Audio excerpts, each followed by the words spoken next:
Hello. We are here. Dead on 8 o'clock. Technically, I'm on time. Technically. Just sort the camera out. Still trying to get used to the new setup. Somewhat. How are we all doing? Ah, what a day. Hello.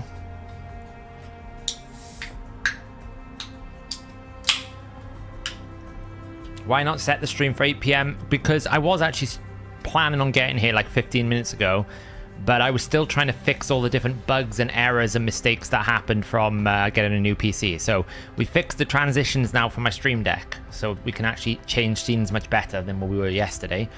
So that took me an extra 5-10 minutes.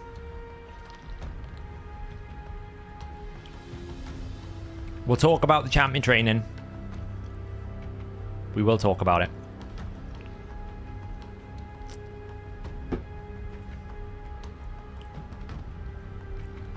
What is that little icon? I need to disconnect from that. Connection. We didn't. Good. The camera is a little bit off center. Or am I a little bit off center? Nope. It's very unusual. I'm not weird, honestly. I'm just having one of those days today. I feel like the camera is off center. There we go. And then if I move here and then straighten the camera. This is my like perfectionism coming out. I'm honestly not this. It's just my OCD. There we go. Oh, what a day. I've actually had a day where I haven't had to set everything up. I feel like most of the PC is set up now, which is great.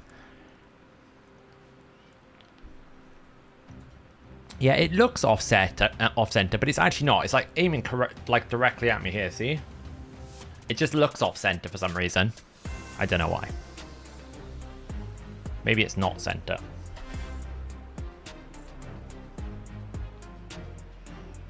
There. Stop fussing with it. There you go. I don't know. We've upgraded the room today with our new fan. I've got like a big, huge Dreo fan now, because I'll be honest, the ambient temperature of my office was like 35 degrees. I don't know why. I don't know why it's not center. Do you know what? Honestly, it's probably the room isn't straight. I've got an old house kind of thing. It's probably just the room isn't straight, but it's fine. You get like a good aspect ratio, right? It looks like I'm like on the side. It's not. The camera's like pointing directly straight, see? It's just, I think the wall's not straight. I don't know. I don't know.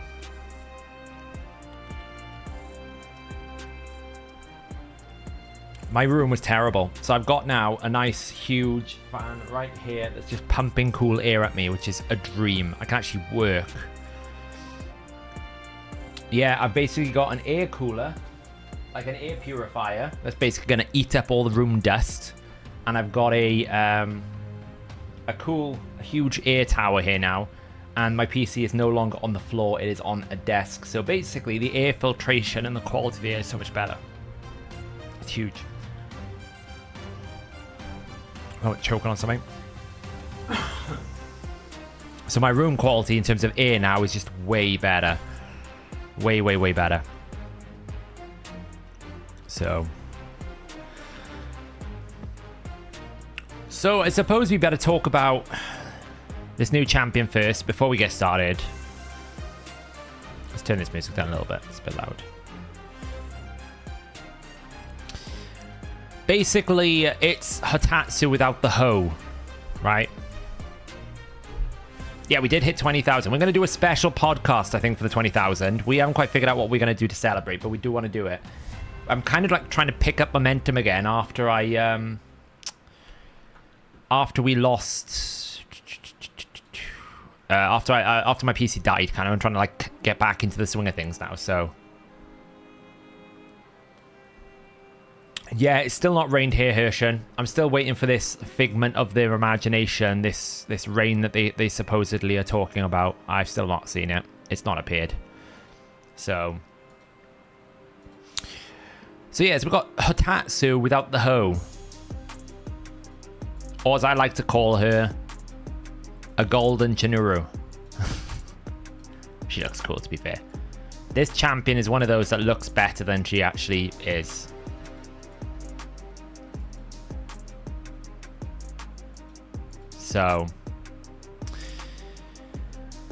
So this champion is, I think, it just doesn't make sense to me, right? The first thing is Force Affinity is pretty rough.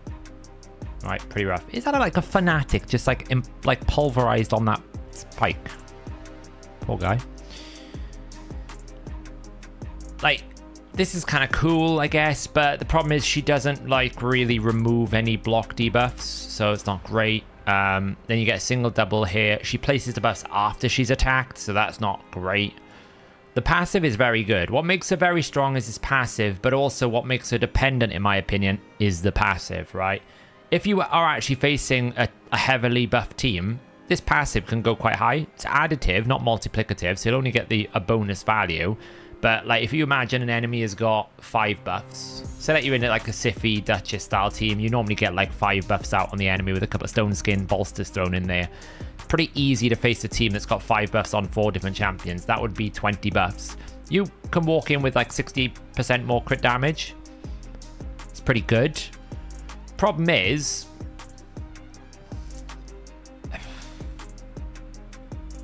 I don't know. The problem is she's Force, so the question really comes down to, does she have enough in her kit to be able to kill a Duchess? And I would imagine not. Now, this is pretty good. The only problem is decreased resistance is generally quite poor. And also from a debuffing perspective, well, most arena teams is going to have block debuffs. Ergo, this doesn't happen. So it's kind of useless. It's just an AoE attack. This is kind of nice. Send some debuffs back if you got some. And this is quite good if you kill someone, right? You steal buffs and things. But the main problem she's going to have is polymorph. Place debuffs, polymorph. Place debuffs, polymorph. Steal buffs, polymorph. Like, she's just going to get polymorphed crap. That's the problem. So, I think Playroom have tried to position this champion as like an answer to the arena champions. They're like trying to say, well, she can't get slept by Siphi or Kaimar. And I'm like, yeah, but Siphi or Kaimar's sleep isn't the problem, really. It's the fact that Siphi's passive Rotus is OP. It's the fact that Kaimar does a full reset and a turn meter boost and has a speed aura. It's the fact that Kaimar removes your buffs as well, right? Just because you no longer get slept with Kaimar doesn't mean all of a sudden this champion is like top tier meta. And the polymorph issue is going to be a big problem. She doesn't really hit hard enough to go in because there's no ignore defense, right? There's no built-in additional damage. There's no extra turns. There's no like, you know, these buffs are cool, but you only get them after you've killed it. So she still needs like a Duchess or someone to give her increased attack. Otherwise, you're not going to get anywhere. We've done a grading on the website assessing her with 20 buffs, which is basically 5 buffs against a 4-man team. And it does put her in a pretty good position. It puts her above like an Ethos tier, but not in like the Trunda tiers. It's a pretty good nuke, but it's dependent on this passive. So the more buffs, the stronger this becomes. But you just run the risk that you're going to get polymorph with her. And as I said, the affinity is a problem. So from an arena perspective, I actually don't think she's that good for arena. Now, when it comes to content, where do you want decreased resistance? Well, you probably want it in Iron Twins, but she does damage. You don't want damage in Iron Twins, so that's kind of useless. And Sleep is useless, and she doesn't bring anything else to the team. And Sand Devil, what is she? She's Force Affinity. So you'd think, oh, well, maybe I can use her instead of a Muck Stalker to try and help speed up my stage 7. You can't. She's weak affinity. What about 24? She's weak affinity. So the only stage you can use her on is 25, and then that means you can't use her in the Godseeker Iniri strategy. You have to use it with a Duchess max HP strategy. And then are you really going to commit someone to do that? Probably not. So you can't really use her in Sand Devil. She might have some usages in Dragon, being able to transfer the poisons on the A1, but then you would just probably remove them on the A3 anyway. So it's kind of like, don't really know about that. Because her CC ability is Sleep, you lose so much value because you can't stun the Spiderlings. The Spiderlings are just going to wake up. Like, you can't really stun waves because they're probably going to wake up from some sort of HP burn or something you have running in the team, right? She has no turn meter control for Fire Knight, so she's pretty lame in Fire Knight. Ice Golem, you don't want to deal damage, so she's kind of lame there. I just don't see where you play her. I've been trying to stay more positive when they release new champions, but I'll be honest, it's like the video I did today. They simply don't understand what works in the arena meta. Like, you're trying to say just because you're immune to slip, like, this needs to be immune to polymorph. If you want me to use this champion in arena, that has to say immune to polymorph, because I guarantee you she'll get polymorph before she'll kill anyone, because everything that she does is a trigger for polymorph.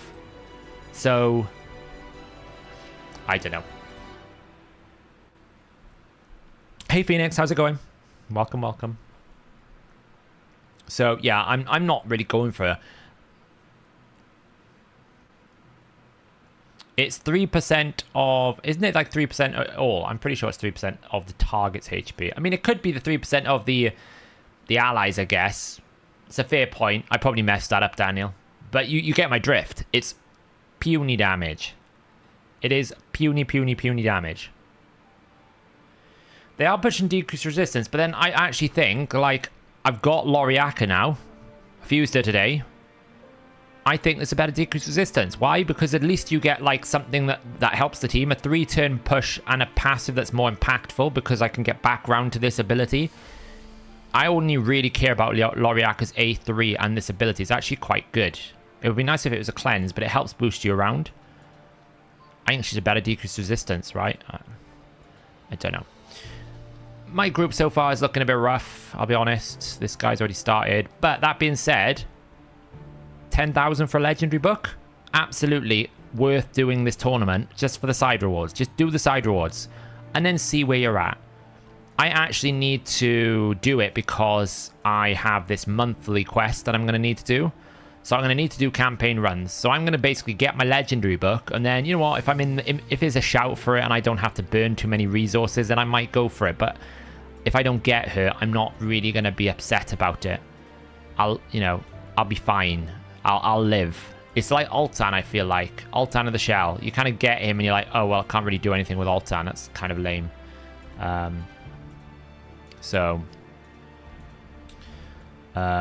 Yes. What do we need to do? So yeah, I probably need to do some campaign farming. Just to get the book done, get the mission done, and then I can kind of peace out, I guess. Got Loriaka here, see. Let's just take these guys up.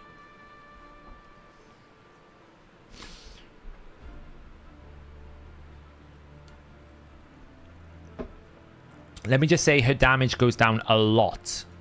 A lot when you don't have the passive, right? When we did the comparison...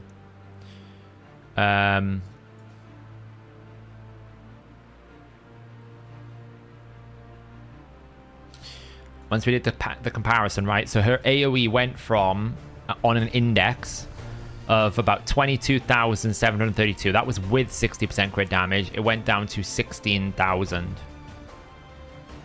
So the crit damage passive adds like a huge amount of value. So I think she's dependent on buffs to be relevant. What blessing for Magna? Probably... honestly, like some like cruelty. You could put crush and rend on him if it's high, if you want a little bit of ignore defense, but it's very small. It depends what you use him for, really. If you're using him for nuking, you're probably better off just trying to find a blessing that's got extra HP in it. Just go for the stats, because nothing really is going to help. Has anyone else's CB run unkillable results dropped today? What do you mean by dropped? As in you got less?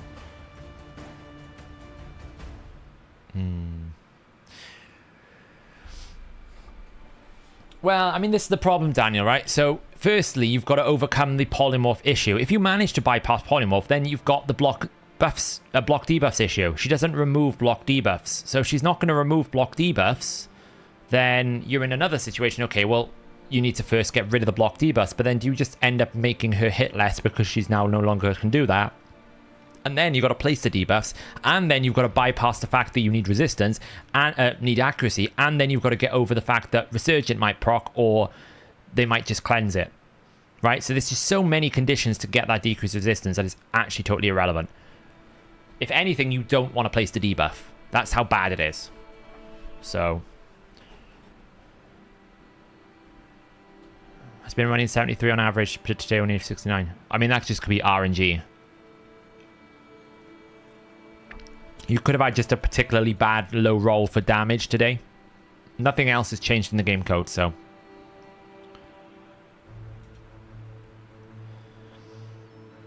Yeah, get Lydia, I know what you mean.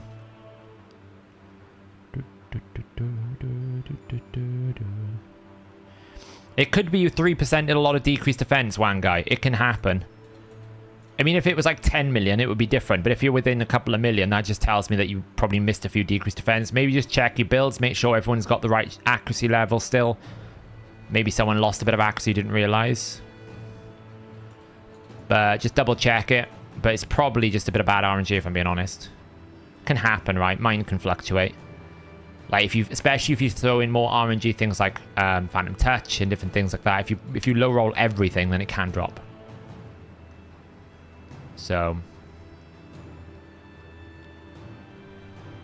the low one's 9,500, is it? Oof. But tell you what is good, tomorrow, if you haven't got a Godseeker in Eerie and you've got the Void Shards still, probably not, 25 Void Shards for a Godseeker in Eerie is a bargain. As much as we've had to deal with a lot of bad decisions, these like little guaranteed Void Epics for some of the better ones are so good.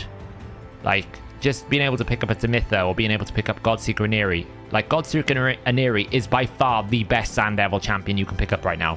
By far. Her usages in our data is so high. Like, she's like a dominant Sand Devil champion. So, 100%, like, if you can, she's one champion worth picking up. 100%.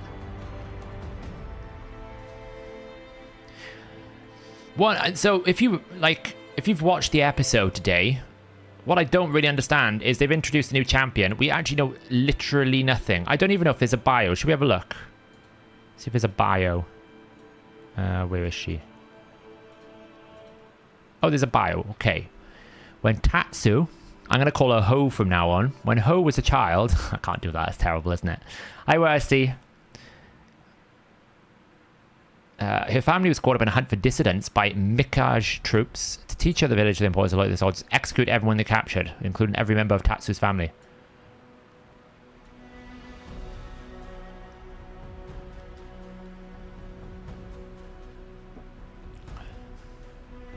Ooh, that's a high captain. After spending many decades, because she didn't look that old, in the Warlord's loyal service, Tatsu was brought to the secret ritual chamber beneath the palace where her Warlord and Majesty told her she was ready to join the Mikage.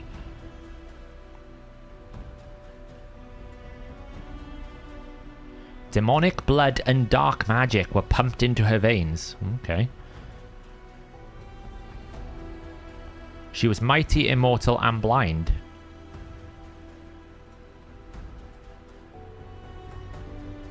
God, she's lived a life, this one. She was a warrior, then she was a child, now she's a gardener.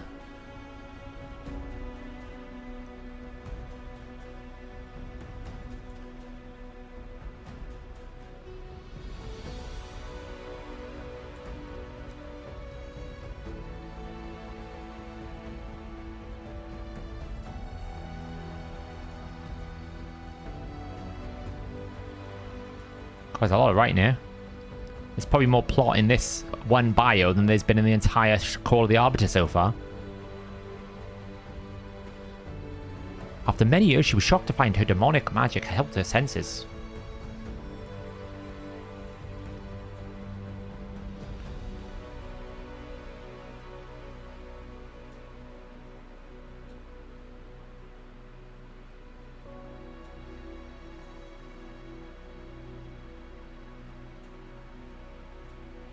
Took less than a decade. Okay, so basically in her life, she was a child that her entire family died. Then she became a very renowned warrior. Then she took part in some really dark magic ritual, which then made her a gardener, of all things.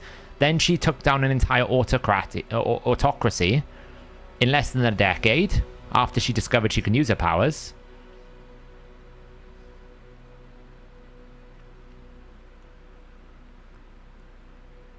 She lived in a free yakai.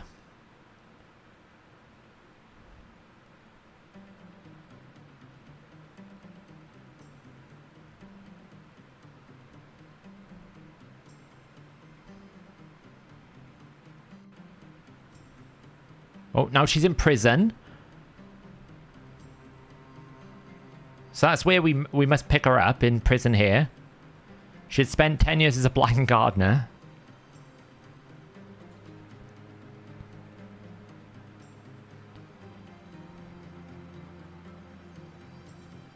So this is like the backstory, but we still don't know any reason why she's in a cell with Jizzo. Or what was it? It wasn't Jizzo, was it? It was like Jizar or something like that they called it. Yeah, Jizzo's Banksy, right? I mean, scary looking gardener, right?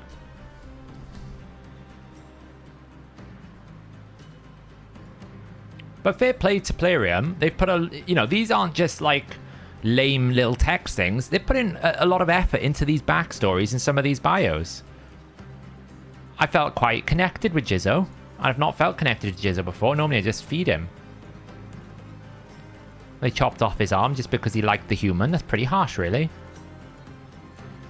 But these stories are actually quite good if you take time to read them.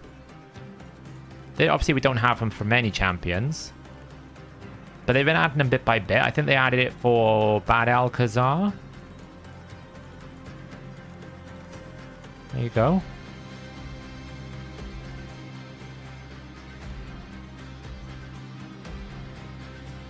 So, there's lots of story there. Okay. Yeah, it's all on the website, Ninja. Ninja Ascot, though, it is all on the website. All the multipliers for her is. So yeah, so, you know. Are the backstories coming out? I think they are updating them as they go along. Yeah, I think Bad L got added in the last update and different things like that. So... No, they chopped off his arm because they couldn't... they basically arrested him. So Jizzo got arrested because they found him talking to one of the Banner Lord's daughters or something. And then they interrogated him but couldn't find any reason to charge him with. So they charged him as a thief and the thief got his arm chopped off. That's the way it worked.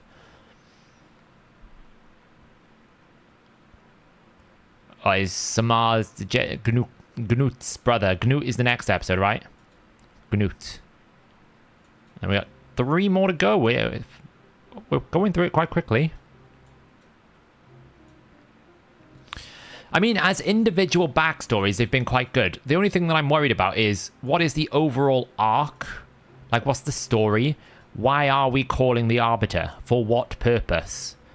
Like, the brilliant thing about Arcane wasn't the fact that you had backstory, it's the fact you had backstory against a world that was well built. Like, you had political issues, you had social issues, you had scientific issues, you had lots of these different things that were interacting with the main characters whilst you were connecting with the main characters and the challenges those characters were having.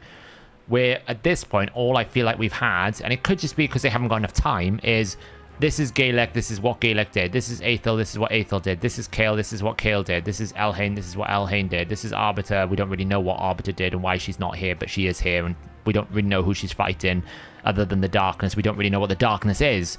And then all of a sudden now we're just pulling Jizzo. We don't really know why Arbiter sent them to get to Jizzo and why Jizzo happens to know anything. It doesn't really make any sense. We're just in the sewers now with him, right? You see what I mean? It's like, it's very much like, this is a character, this is what the character is doing. So as a backdrop of a story, I feel like we understand Elhain and Kael's backstory a lot better. We understand the origins of Aethel and Gaelic a little bit better. We can kind of like create some backstories with Jizzo. I feel more connected to the champion than I did before. The problem is I don't really understand what any of it's about. Why is Arbiter calling them? For what purpose? It's almost like watching Lord of the Rings, but you didn't watch the prologue. And you have absolutely no idea who Sauron is. And you don't even know Sauron exists. And you have no idea what the rings are. And you don't know why the ring is bad. And you don't know why Frodo's taking the ring to the mountain. Like, the prologue kind of gives you all of the backstory so that you understand the plot. It's almost like they did Call of the Arbiter, but they forgot to include the episode that told us what the plot was.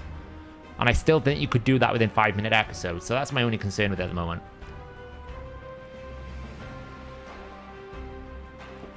We are going to do the Fury test first, and then we're going to do the gear cleanse. So I'm going to boot up the optimizer now. Do that.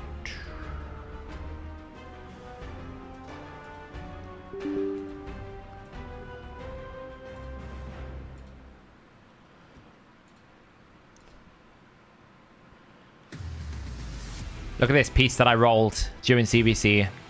Ready for this. Check this out. Look at this bad boy. Oof. Look at that bad boy. Ready for a man-eater.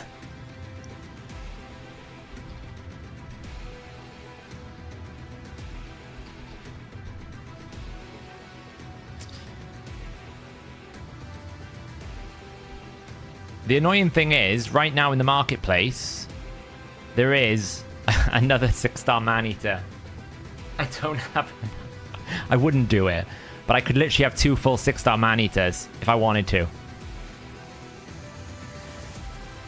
So what Fury does now, Fury is going to give us damage as it decreases. It doesn't really explain what it is here. It's probably in... if I go into here and I go into, like, there...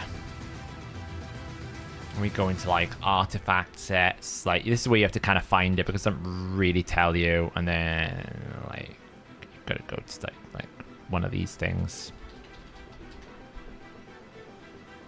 Maybe it'll tell you somewhere here. Probably if I search for Fury, like the scroll bar is really bad. Like, it's some really dodgy implementation. Like, I bet they didn't update this article. But look how, like, awkward it is to scroll. Ugh, I'm scrolling.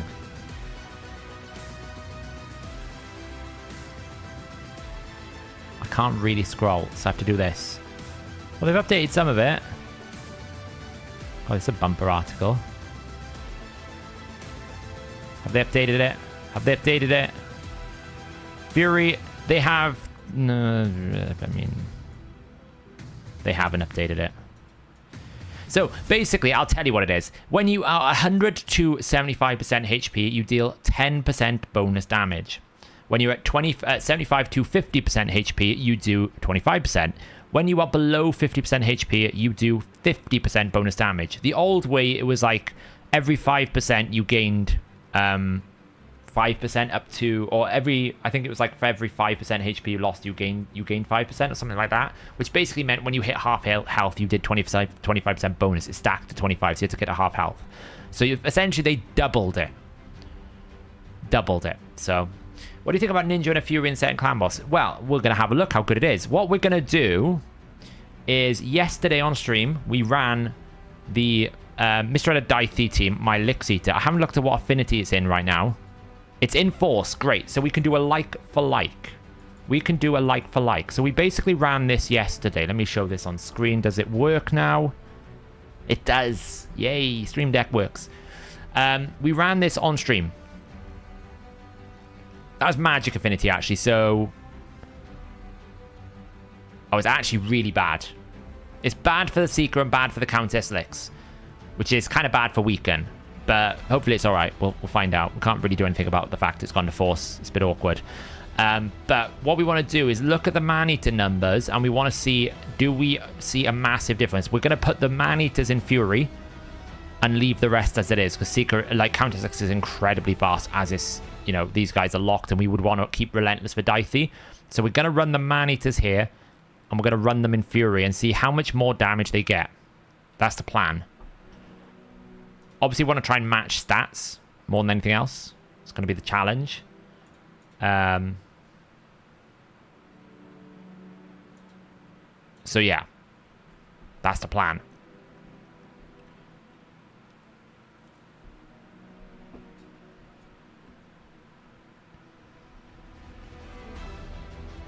So, obviously, the affinity is not great because Seeker and Counter Slicks, so we might lose Weaken a few times. Hopefully, we won't because Counter Slicks is only really doing A1 and A3. We're going to look at these... Didn't Layla release a video about this today already? About what? Well, about Fury, probably. Doesn't invalidate the test, though. 3.8k. So we're looking at the builds here. We've got what? A 4,000 attack, 270% crit damage. That's what we kind of need to mirror. We want to try and get as close to this as possible, right? When we put in the Demon Lord stats, we get up to 278 speed. So we need to be 278 speed. That's what we need to do. So 266. We're going to be stats. We're going to require a Fury set now. One set of Fury. Ideally, we want one set of Retaliation as well, if I'm being greedy. But we're not going to be greedy about this because we need to make sure we hit the stats we need. We've got pretty much the best stuff available here. We could put this now as Clan Boss, Ultra Nightmare. There will be a... I think we got 6-stat Cruelty. I think he's in Cruelty. Yeah, we're going to get 6-stat Cruelty. Decreased Defense, Weaken. Isn't really an aura, so that doesn't really help. We can put increased attack on. That's about it. Okay, so first optimization request. What are we going to get? Well, we can get one. Exactly what we need. And it is actually stronger. Holy, it's actually stronger. It would require me to break Lady Quillen, but that's okay. We can do that. It's actually stronger. It's actually quite hard to like match it otherwise. So we should be able to see the damage estimate here, right? So we can see the calculation. So we should be able to see it's going to do a little bit more. So let's equip this one first, because we want to basically check the other champion. I really hate that it does this. Need to figure out why that bug's like that. Right, okay, so now what we want to go do is go look at the other Man-Eater. And we need to run exactly the same build. Let's just check we haven't got any improvements here. Why do I feel like that's taken that off the other Man-Eater?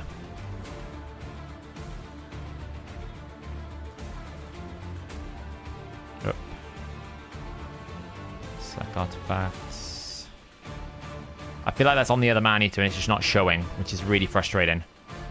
Substat speed, primary stat attack, order by speed. So we ignore that one. He's running 16.4. We do have the ability to go faster,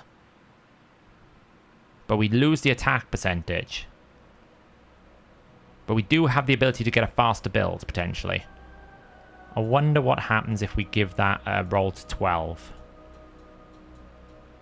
Where is that banner?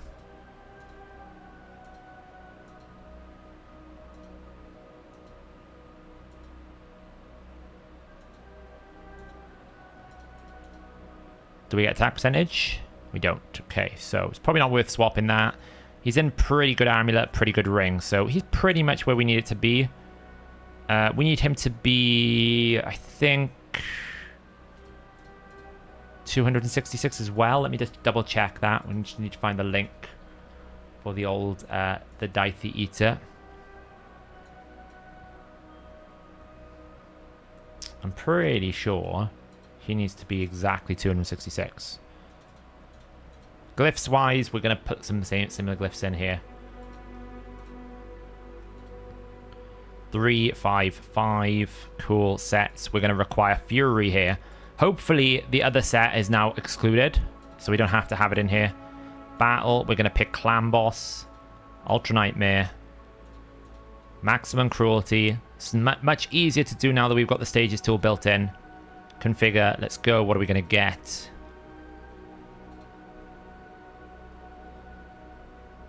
So it's taking it from that one because that's no longer on that champion. It's just not updated. But you can see this one's going to lose a hell of a lot because trying to find crit damage is going to be tough. Probably because I just don't have enough crit damage gloves.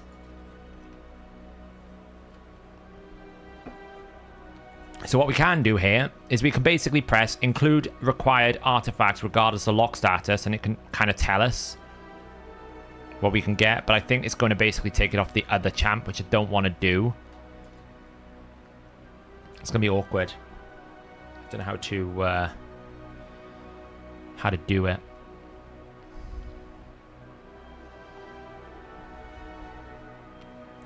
Let's just build the first champion here first. Let's build this dude. Let's swap him over. Filter. Let's go. Fury. So he's taking on new Fury chest. He's taking our crit rate boots. He's going to be taking a weapon that is 26%. But that's probably on someone, so we need to go equipped. Take that from Zephyr Sniper, and then we're going to be taking 23% from someone. Who are we taking that off? Erdicata. Okay, and then we are going to be robbing our Lady Quillen of gear. Unfortunately, sorry Lady Quillen. Jessica Rabbit is out. And in Jessica Rabbit's place, we are doing this run. We also need the gloves. Oh, I need space.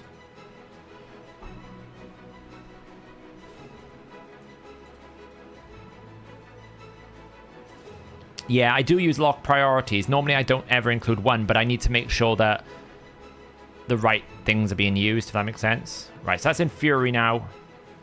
260%. When we go to Demon Lord, it's 278%. 264. Why is it not?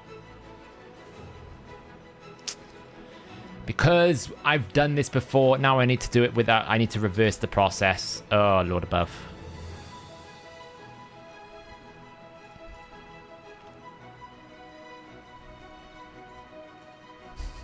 I forgot. I used to do it with it lower. Now I need to do it with it higher. Okay, how do we get up to the speed? Come on.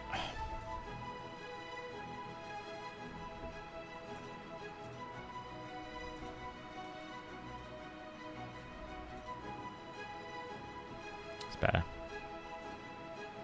I've changed the build. It's not on Lady Quillen anymore. Why is it not updating?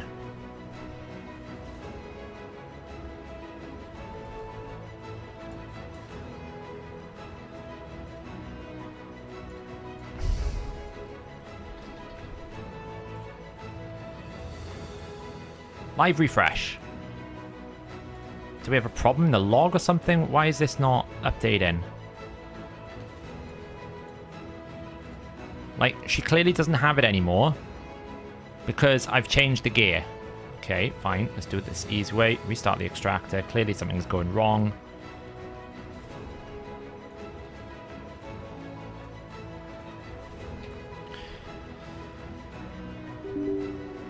We're fighting with the extractor. One sec. What speeds are the Countess Lix and Lixika? I'll post a link in chat so you can look at it. It's fast. It's a fast team. This is not a team that I would expect anyone to want to use. Pin message. Right. Upload to website. Now please tell me Lady Quillen has lost her gear. Why is it not updating?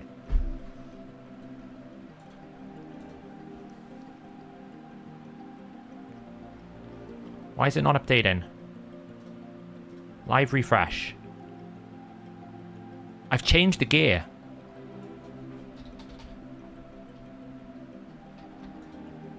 See, he's got it on here.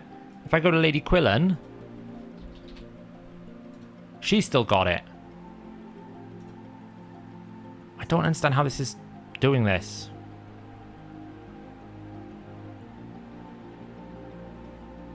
It's definitely a bug we need to have a look at.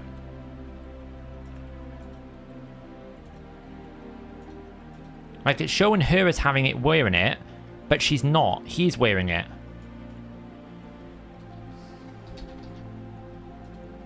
See? He's wearing it.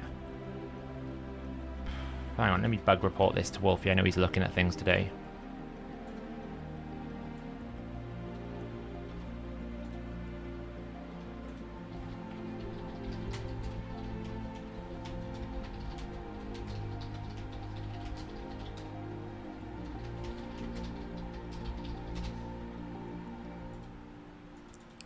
Nothing is ever simple, is it?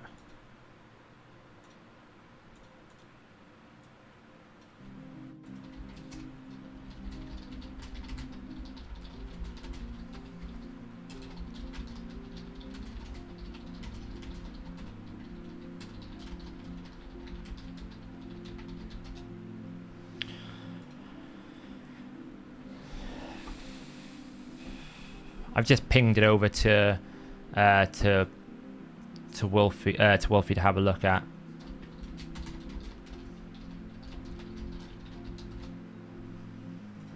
Like, I can probably just I can probably solve it hopefully by doing this.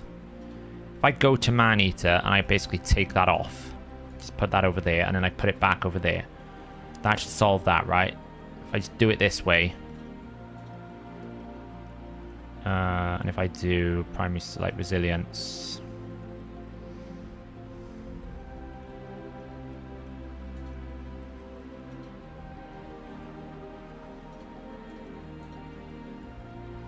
like it should help at least. Anyway, hey Turgle. Oh, relog raid, that's probably a good idea. Yeah, I'll try that in a second now if it doesn't work. Yeah, let me relog raid a second. I'll restart the extractor as well. Do both. Honestly. Some things are so difficult.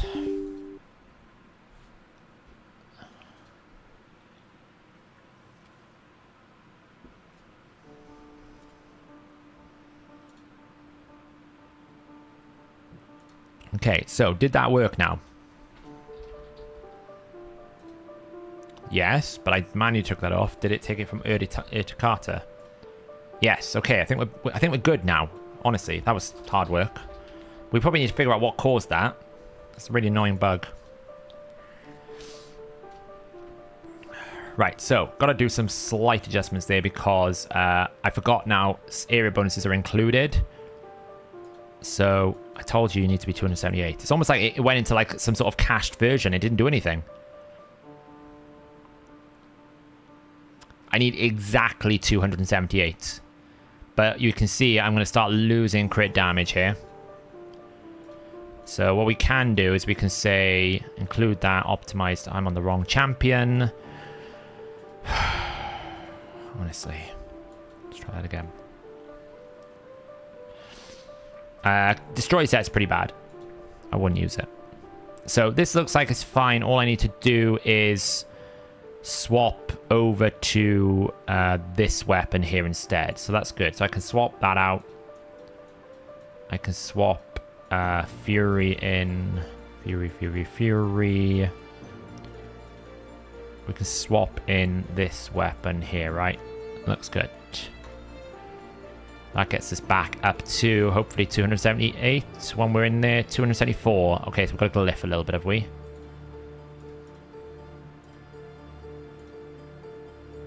Perfect. That's what we like to see. I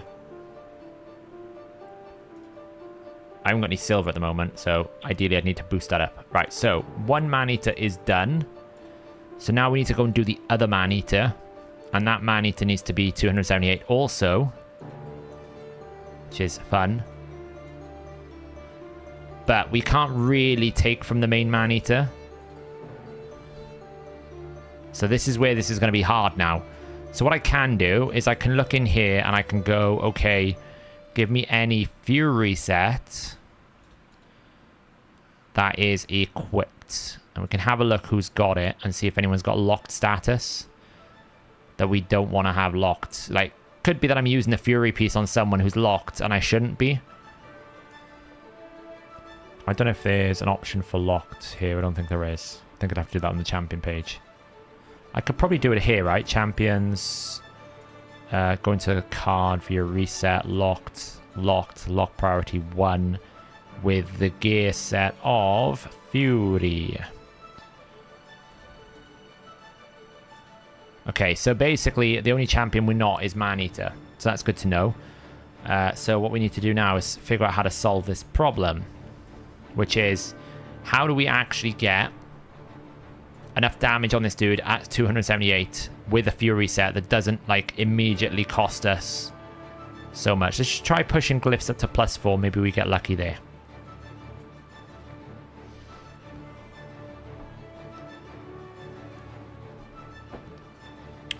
We're really lacking the crit rate. That's what this is telling me. We are lacking the crit rate.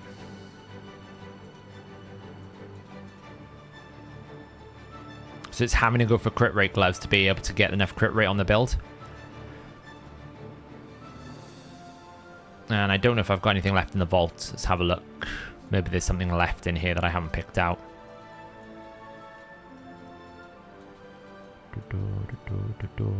Any Fury gear.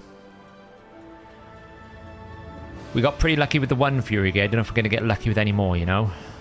Sometimes you can. You never know. Sometimes it's possible.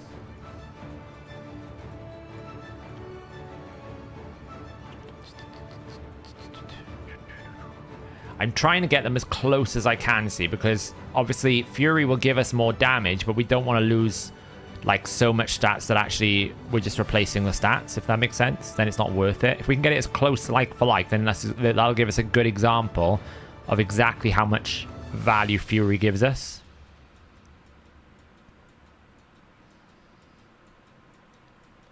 Just going through mailbox. I'm probably on the wrong screen, knowing me.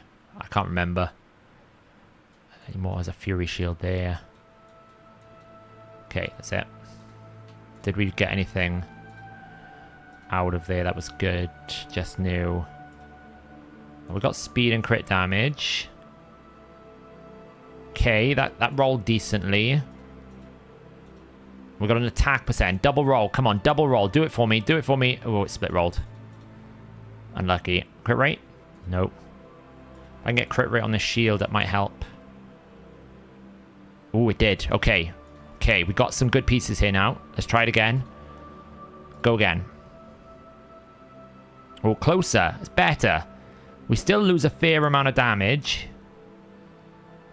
It's found a... It's brought in that piece for some reason.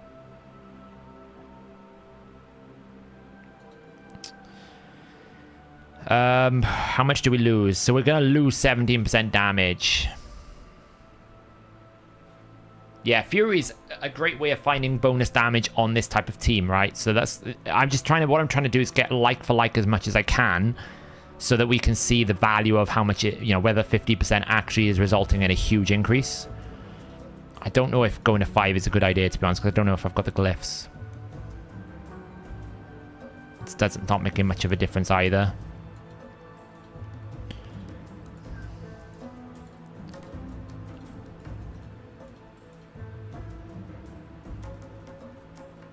So we're going to lose 60% crit damage. So that's going to affect about 20% of our damage. There's not much I can really do about that. Short of a better banner, maybe we can like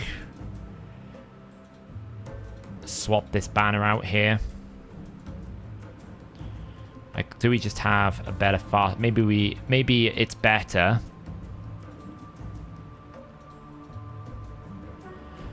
Like, there is an 18 here.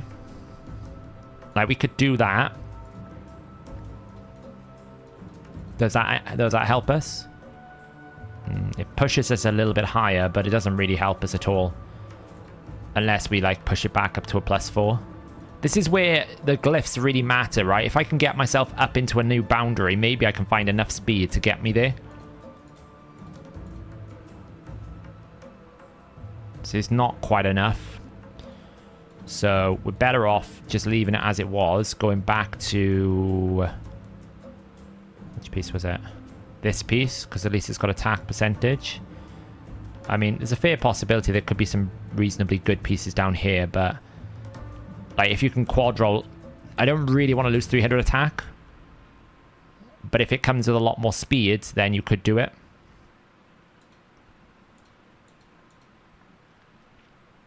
I think we're kind of locked into just having to lose 60% crit damage. You know, if we basically didn't take priority run, we could avoid it. Like, we could take it away from that. But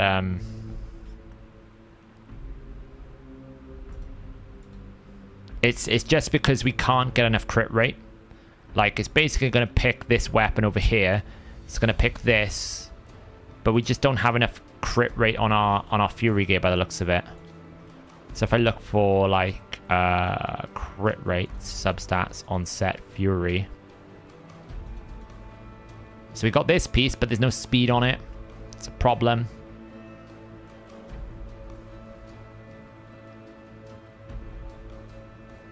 Crit rate there, but it's on the main man-eater.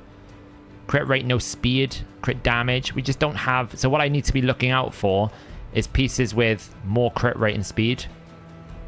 Because the one boots I've got are there, so I think that's the problem. But we'll go with that. It's fine. It's not the end of the world. It's very hard to have that many good pieces, right? So this is the one we'll probably go with, because I think it's going to be the best one. We're about 19% weaker. But it should still be more damage, right? Because we still should be taking... we still should be getting more damage out of it, because the Fury set should be kicking in. So let's take... Let's find out if we've actually got enough space, right? Have we got enough space? We probably could do it like for like. So I want to add this piece here. Oh, I need space. That's pretty bad. Let's just sell that.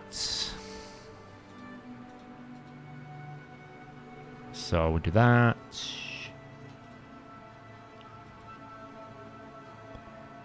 We're going to take the other Fury pieces, which is up here somewhere.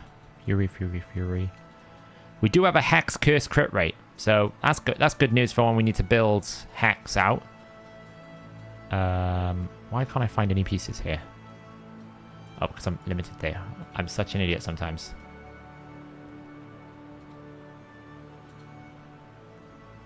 Let's see. Fury. Fury, Fury, Fury, Fury, Fury, Fury, Fury, Fury. Where is Fury? It's here somewhere.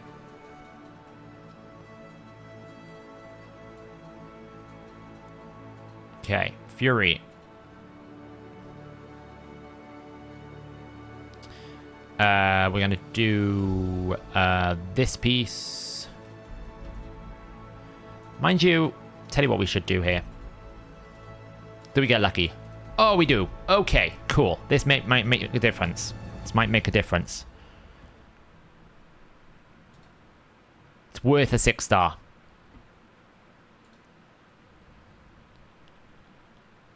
It did make very little difference other than it changed the curse out, so hey. Like that. So we need that. Oh, do we need that? No, we need that. No. That one? Nope. That one. Okay, and then we need this one. And then we need 2 pieces. Equipped. One in Fury, which is the Ghostborn boots, which is my secondary Ghostborn, not my main, which we need to sell some space. Let's go into Destroy. We're bound to find something in here. Might not. What about Avenging? Avenging's pretty trash these days. Let's sell that. Can we find something else in, like, Frenzy? Frenzy's pretty trash these days. There you go, sell that. It's no use anymore. Should give me enough space to do this. Equip. And then we just need to get the Guardian gloves down here. Which are those? Okay, so now we just need to basically go woof. 5%. What do we want to do here? We need to get him up to 278. So we need to find 6 speed glyphs, which is the challenge. Well, that's not bad. 3.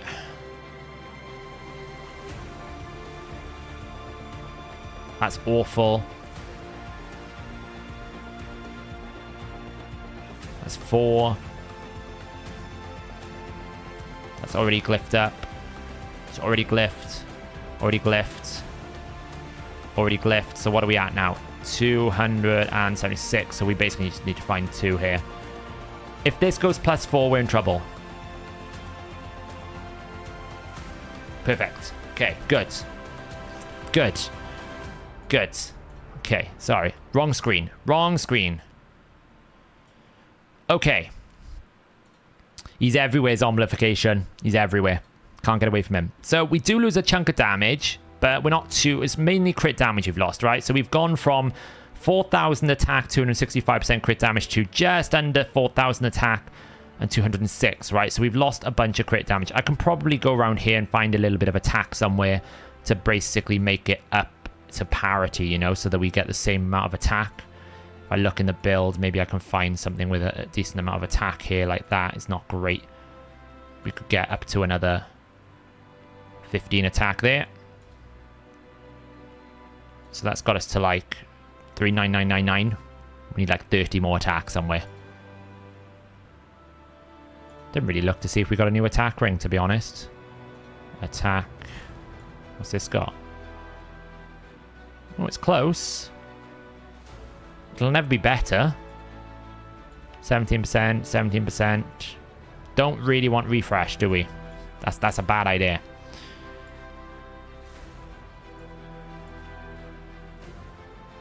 It's about the same. It's about the same. So we can't really get any more there. So an attack. So kind of like locked in. I mean, it would be nice to have a little bit more attack in here, but that is what it is. Like we could try and find an extra percentage there, but it's fine. So we've basically lost about 30 attack. This one is the Phantom Touch one. Let's see what we do. But he's got Fury now, right? So we got both of them in Fury. So remember, the last run they were doing 20 million. They were hitting for around about 260,000 on a target. Let's see how they do this time. There is a manual setup I just need to do before we can get started, so I'm going to do that now. I just want to double check that I've got the right speed setups here with the right sets. Now, it should have 278 no sets, 278 none. Okay, good, right? Neither of them have speed sets. Resilience is fine, doesn't affect anything. Obviously, this guy can get a little bit more attack, right? I haven't fully maxed out, like, the fact that he could get more attack, but I don't even know if I've got enough silver to do it. No. Didn't. Maybe I could just make some silver quickly. Filter, just new. Is there any trash here? I'll just sell these. Sell it. Probably should keep that one.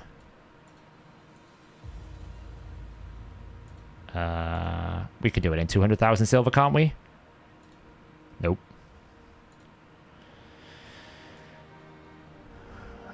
What we are going to be clearing out today, when we get to the gear cleanse portion, we are going to be clearing out this.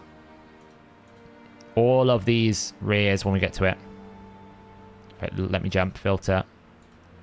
All of these. We're going to be looking at, do we actually need to keep these pieces? Certainly sell some of these. We'll be looking at all these rare pieces and going, can we just sell them? Because unless they're going to roll really well, like that's low rolled, sell it. This, low rolled, sell it. This, really bad, sell it. Like cleansing is such a bad set for me. Just trying to get enough silver so that we can at least just get this up to max level.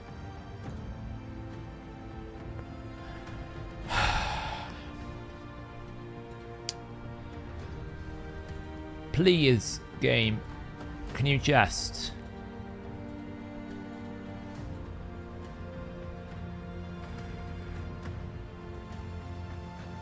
That's a bad piece. It's lame. I'll do. Come on now. Come on now. You can do it. There we go.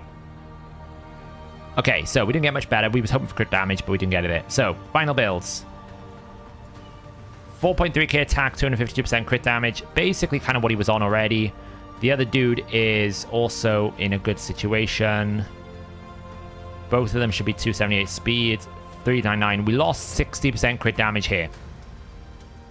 Let's see. Let's give it a go. Got a bit of a manual setup to begin with. So we just got to go A1. She's weak affinity, so this is going to hurt. It's the only downside. Mr. Adadithi can just do his thing. He's good. He'll always land debuffs here, so that's nice. Oh god, here we go.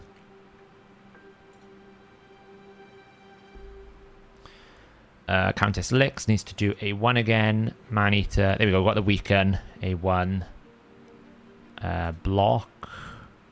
Seeker does A2. A1. Mr. Adadithi does A1. Could have done A2 there actually, but it doesn't really matter. We do A3. And now we can basically do some tests here. 300,000. 233,000 right now. But obviously they're not Fury stacked yet. So I can put it on auto now. And we're good to go. Is stream the whole reason you have no silver? No, I was upgrading a lot during the CBC. CBC was incredibly stressful for us, so I was burning a bunch.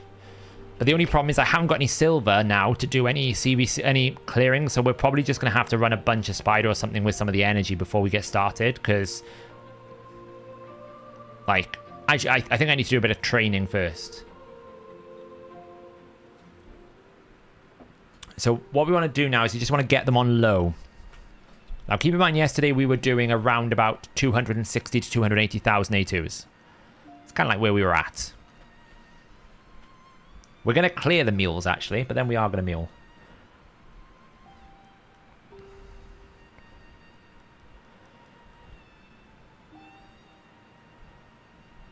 Okay, we're nearly there. Probably like turn 10 is normally the good position to start because normally they're dropping below. Technically, they are in like Fury range now. Whoa, do you see that hit then? 385,000.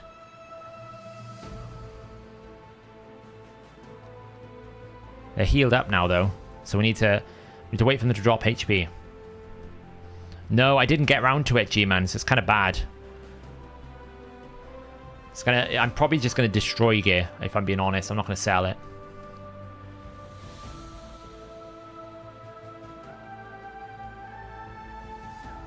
We still need more damage.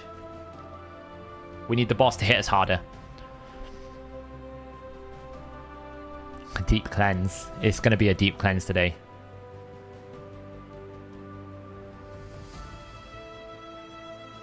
We need the boss to hit us harder. Oh, Mr. Adadithi doing his thing. It's getting there.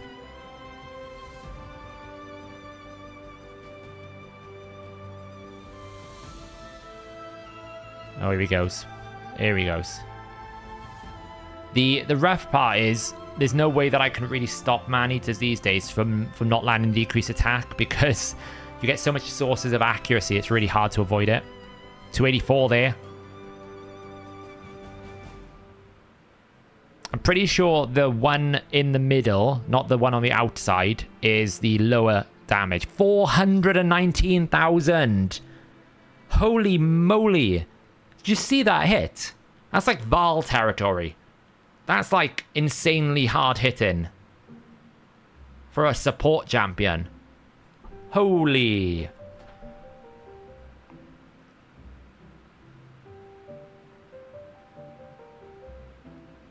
$365,000. Now keep in mind we've got two champions here that are weak affinity in both Countess Lix and Seeker. It's good for the test because obviously man-eaters avoid, but the damage overall will be lower because they're weak affinity. Right? They do account for some of the damage. Mr. Adadithi's off on one. Here we go. 466,000. What the hell? 466,000 man-eater. What the hell? 500,000 pretty much. Wow. That's quite something. No, Daithi can't because you can't afford to take extra turns with Demitha. No, you want the heal mastery, because the heal mastery gives you counterattack. But then again, maybe you don't want the heal mastery anymore. Maybe you don't want to. 400,000. Oof. Generally, though, the heal mastery takes you to 50% HP. Blood mop, you can see, like, they're sitting on 50 HP. So they haven't really lost too much, and then it won't heal them beyond that. And then they go back down. So, to be honest, most of the time, you always open with the A2 with these guys. So they're always going to get the big hit. The A1 doesn't hit as hard. 320,000 there. Whoa. But, I mean, you could. You see, like, he's not going to A2 now until the next rotation. Granted, this A2 is not going to do as much damage because he's not. So maybe you take the healing mastery away. Yeah, I mean, it's a fair shout. And just rely on retaliation because it is dropping the damage by 100,000. And we're going to counterattack for about 100,000. So maybe the counterattack is not worth it anymore. Maybe just get your counterattack from retaliation instead of healing to get the thing back.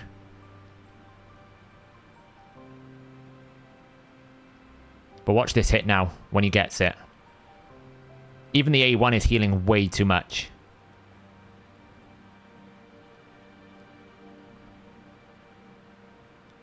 Mistry to Dithy. There he goes. What a machine. A2. 348,000. This is going to be big, this next attack. Are we ready for it? Watch this. Watch this. Let me slow it down. 428,000. We have power crept the clan boss.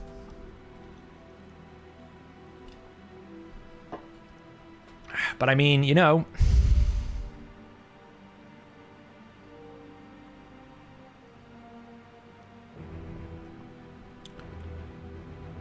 Fury's strong here. It's adding a lot of power.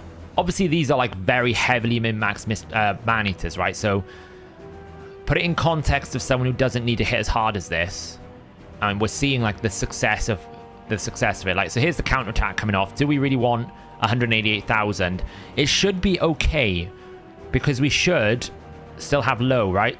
436,000. We're still hitting for these big numbers still. We haven't gone into that. We only do it when we come into that like kind of window here.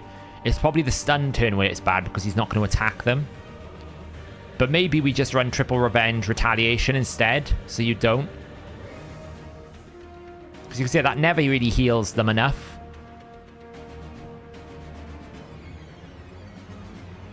He's still okay there. Now he's gone too far over.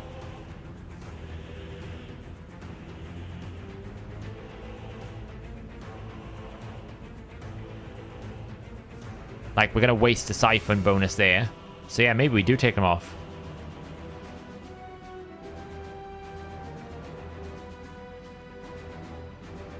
$450. Ah, such a hard hitting, a bit like it's crazy. I'm pretty sure it's a 2-turn cooldown as well, right? The Siphon Strike. It's 3 turns. Does it get booked? Oh no.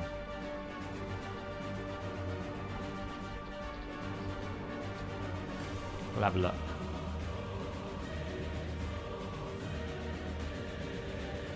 Siphon is a 4-turn. Booked to 3-turn cooldown.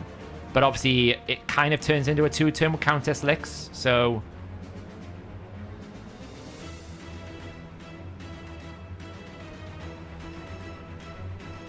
Yeah, Kessel, the thing for me, though, is I always try to push the boundaries. So for me, I enjoy it because even though I can still 1-key, I ignore the 1-key and I just try to see how much damage I can get different weird combinations to do.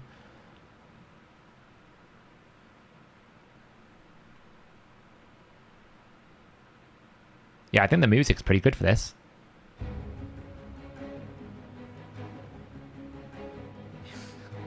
The cat loves the new fan. She's basically on her back in front of the fan, just like chilling. Just totally chilling. If I take a picture, I won't get it in time because she'll move. She is loving life. I mean, we're at 65 million at turn 25, and 2 of our DPSs are weak affinity. 453. Oh. And the thing is, I do actually think that you're right. We should probably drop the Life Drinker because we're probably falling into the 25% marker, which means that we are losing damage.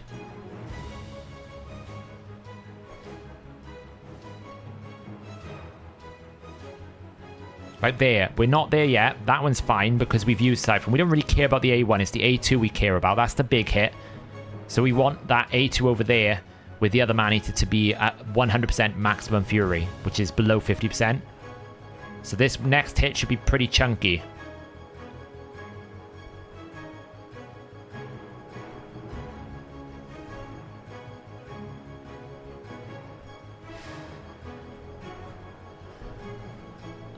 So, let's do a poll.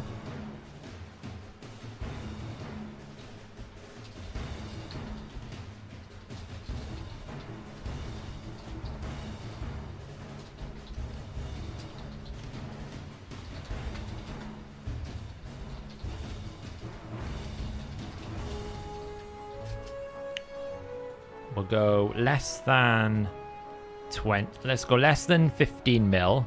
Nobody's going to answer that. We'll go less than 20 mil. Less than 25 mil. Or greater than... Let's go... Actually, let's just change it. 20, 30, 35 plus.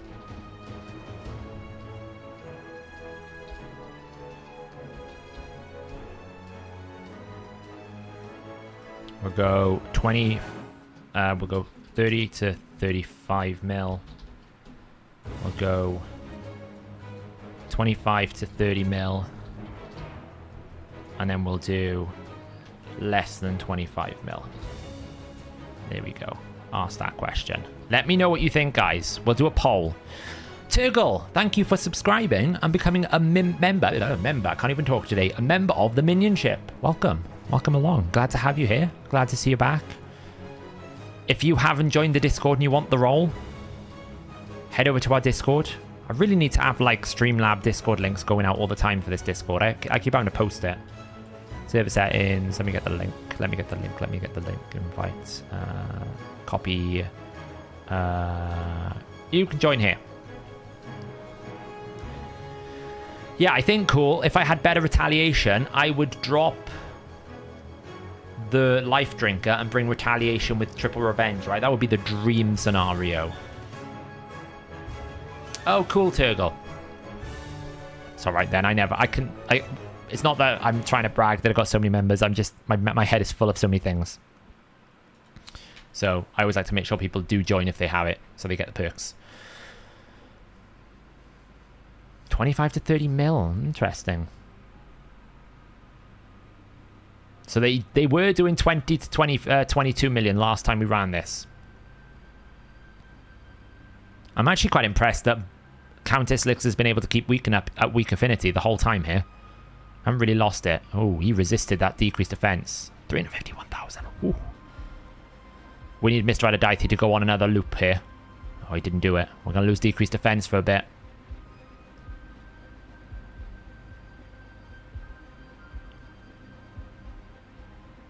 It's only one turn, though. It's not so bad.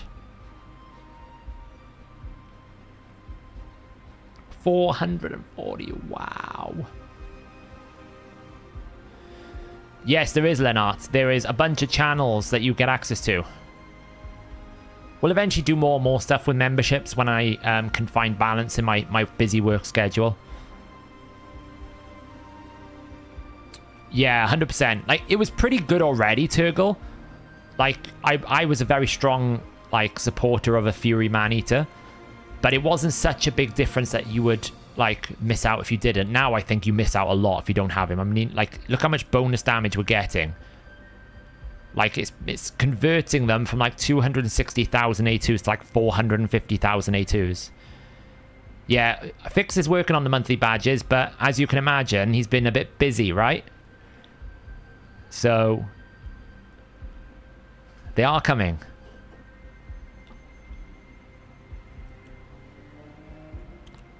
I don't know, Zach. We'll find out. He's hitting really hard. Fury would have to almost double the Man-Eater damage. I don't know if it's that strong, Zach. Because Mr. Rider Dicey was coming in around about 40. 44 mil, but that was 44 million on strong affinity for Dithey. So he's neutral here. He won't have as much damage. Maybe, could be. No, what I meant is he's been busy the last couple of weeks. That's why the monthly badges haven't been done yet, because he's been setting up a new company with Hellhades and Sham. So, oh, it's tricky. Like, I'm behind on a lot of dev work now because I'm trying to catch up from the 2 to 3 days that I was working at like 70% efficiency. Yes. So I literally have here, while it's running, let me show you. I have the exact same team. The only difference was the affinity. But it doesn't matter for the man-eaters, right? So the man-eaters will be neutral. It was magic affinity when I ran it yesterday on stream. We ran it yesterday on stream. So we will expect the Seeker and Countess Licks to do less damage. Dithey will do less damage because he was strong affinity, right? We ran it on the perfect affinity yesterday. So it doesn't really matter for the man-eaters. This man-eater here is pretty much identical build. I think he lost 8% crit damage. That's the only one. So it's a really good sample, right? This 6-star one, all he did was lose 6% crit, like 6 or 8% crit damage. The other man-eater, the 22 million one, he lost around 60% crit damage. So we'd expect the other man-eater to now have a lot more gap between the first man-eater. But what we want to see is the difference between this 6-star man-eater now versus what it was yesterday. This was exactly the same team. So it's a very good sample that we can test. Yeah, right now I'm not doing too much because it's up in like investors figuring out what it is, and it's pretty much, you know, it's in the realms of what Sham is an expert at, what Hellhades and Fiction are an expert at, but eventually all the team is going to be involved in some fashion, even if it's as basic as like supporting a website and getting good, you know, content and generating content. They'll always be part when we get there, you know. It's a long-term project. So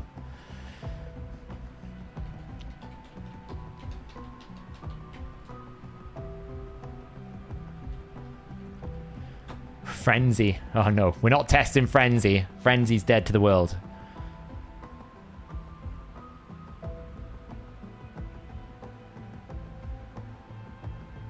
I'm gonna see if I can take a picture of this cat. She's just ridiculous, honestly. I've got to be careful, otherwise she'll wake up. Stupid animal. I won't need to. I'll get test server access, right? It certainly won't, cool.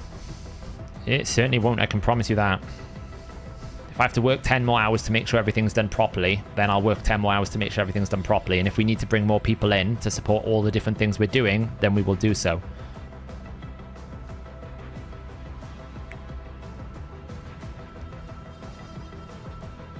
They ruined a lot of good champions from Frenzy. It's really disappointing.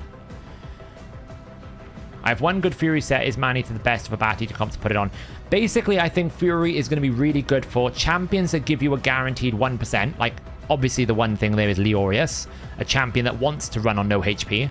And then champions that are running like Maneater, like an unkillable comp. It's not going to be very good for block damage because obviously you take no damage, right? So Demitha comps, Helicath comps, Tower comps, they're not going to work.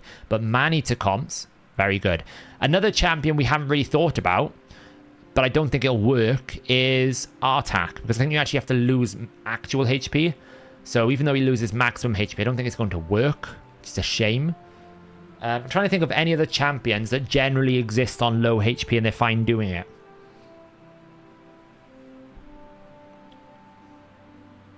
$138 million.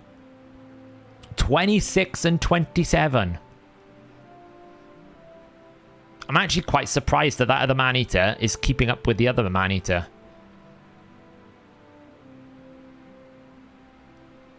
Okay. So it feels like it's not changed, but here's the difference, right? We have lost 5 million damage from Countess Licks. We have lost 9 million damage from Seeker. And we've replaced it with the Seekers. So Chat was right. Got the right numbers. So essentially, like that middle man-eater, he's got exactly the same stats. And we've gained 6 million damage with a Fury set. 6 million damage. Which, really, you should be able to just go, well, 50%, right? You get 10 million damage. That probably tells me that the actual life drink is having a negative impact. And we should probably optimize it better. But like 26.8 mil minus, was it 20.2? So 6.6 divided by 20.2. So we've increased it by 32%. I'd say it's a win. We've got to keep in mind, like, the first 10 levels of a clan boss as well. Doesn't hit hard enough, right? You don't get to the Fury that early. You have to wait for about 10 levels when the Gathering Fury builds up. 100% no. Weaken was up all the time, pretty much. Weaken was up. What you got to remember is the first 10 levels, you're not going to be in Fury because the boss doesn't hit hard enough. And also, man-eaters do decrease attack, right? So you can't really avoid that. Also, we took Life Drinker, which means that we were healing too much.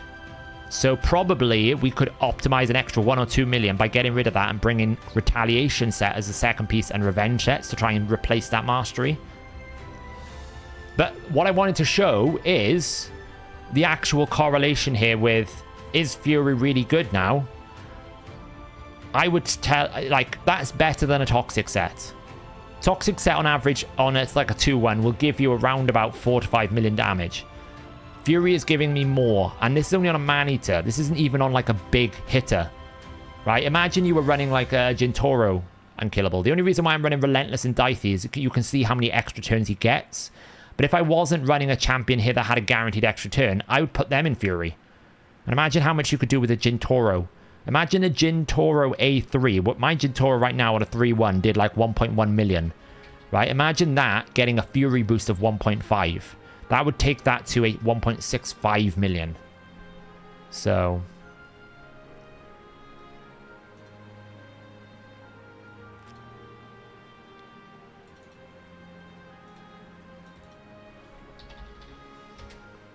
but I'm pretty happy with that. Like, if you optimize it further, that pretty much tells me that the Fury change is good.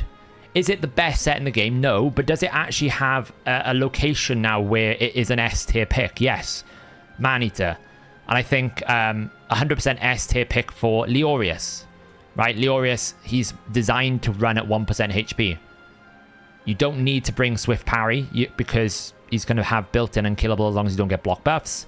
So someone like a Leorius with this passive is insane for Fury. 100% should be really good. Outside of those two scenarios, though, I don't really know where we would test Leorius. Where Fury would be beneficial. Right? Because you basically have to kill yourself to get yourself into the optimum range, and there's not that many champions. Like, a Taurus can do it, but Taurus doesn't hit that hard. Skull Crown, yes. That would be another good champion, right? A Retaliation Skull Crown with Fury would be quite a nasty thing to face. Where is she? Never remember which faction she's in. Yeah. Because, again, she gets unkillable. So, actually double hitting with Fury is probably nasty. Kitus. Yeah, Kitus solution here. Probably someone like a Black Knight, maybe. Not as hard hitting. This hits really hard. But the only thing with this is he hasn't got any built-in survivability, so it's quite hard to enable this. So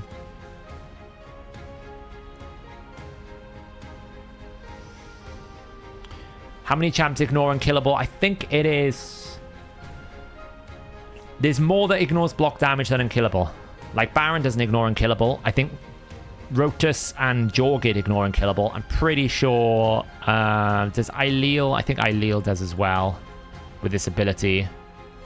Strength and Stone Skin, increased defense. It doesn't, no. Even Aileel doesn't ignore it.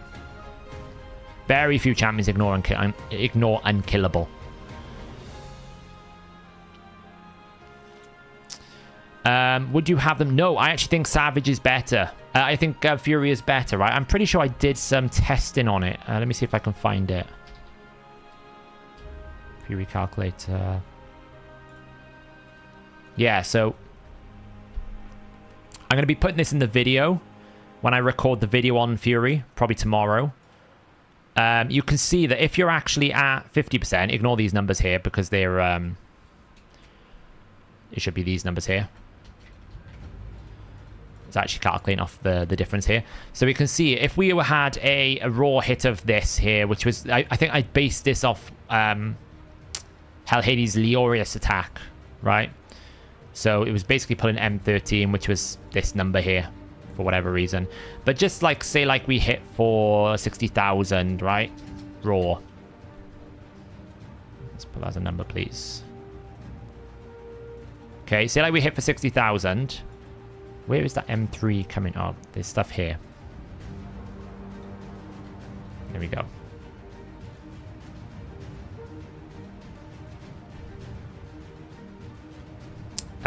We just need to change the multiplier here. Let's just say, instead of that, we hit for 60,000, okay? The thing that you don't care about is the numbers. What you care about is these percentage changes here, right? So what we've done is we've basically mapped in different defense numbers down the left here, which is 1,000 to 8,000. So we get the standard damage reduction. We put in a little bit of ignore from Cruel, right? This is a Cruel plus Fury comparison. So we're comparing Savage Lethal with Cruel and Fury with Cruel. And we're putting the standard damage reduction in with 30% ignore defense versus 5% ignore defense, right? 30% is Savage Lethal. And then we can work out the damage here. So, for example, if we're attacking a 4,000 defense, then you can see that Savage Lethal will be better if you are, like, not at 100% HP. Like, if you're basically above half HP, then Savage Lethal will win. However, you're gaining 16% bonus damage when you're at 50%. And look at the weird way it scales, right? It gets better the lower defense you have. And then it gets better the higher defense you have. If you're in the middle curve, then ignore defense is better. Ignore defense is kind of like you've got two sides of the coin in the middle bit. You want like the perfect zone, the Goldilocks zone. But either side, it kind of isn't as good as other things. So the low defense, the ultra low defense, and the ultra high defense, you can see it's gaining benefits. It's just doing more raw damage because you just don't get as much from ignore defense in the curve. So in actuality, any champion that can survive at below 50% HP will deal more damage with Fury Cruel than Savage Lethal, irrespective of the defense number. Irrespective. And it's easier to enable than Zeal because Zeal is based on the enemy's HP. You can control it much better, right? You know if your champion's going to be able to get down there. So a Skull Crown is probably better in Fury. Fury Retaliation. Fury Retaliation Revenge. That would be the ideal setup. With the Retribution Mastery. And the Crowd Control Mastery, right? If you counterattack, you're just going to pump numbers.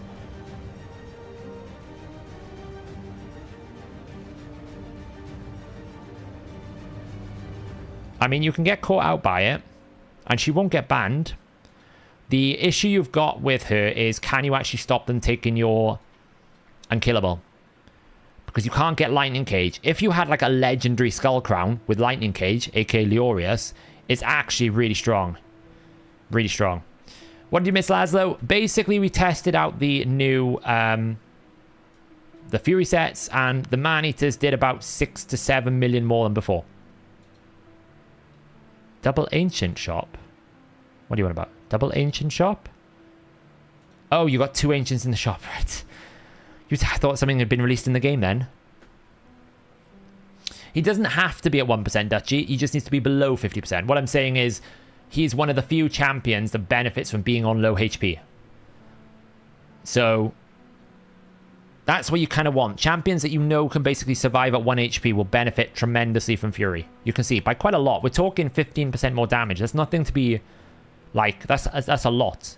And we're talking like most of your enemies you're going to be facing who buff with increased defense, they're going to have like 6,000 defense. You're getting like 25% more damage. It's really good. It's really good. That's based on like just 260% crit damage. Like that's just basically a raw. It doesn't really matter how much I hit. The percentages are universal. Like I could hit for like 50 million. The percentages are pretty much always going to be the same. I could hit for 1. The percentages are always going to be the same. Why? Because it's a universal comparison, right? This is going to do certain scaling differently to others. It doesn't really matter. I don't know if this has like an impact. 300%. Yeah, it's going to be the same, basically. You're not going to notice any difference. 400% crit damage. It's always going to be the same distribution. So the TLDR Fury, great for man-eaters, great for guaranteed unkillable champions that you can keep alive, and definitely an improvement to the set. Is it something you should like go out and farm now? Probably not. But when you're running your Fire Knight teams, you're probably now going to go and keep one of those Fury sets and start building up maybe 1 or 2 good Fury sets.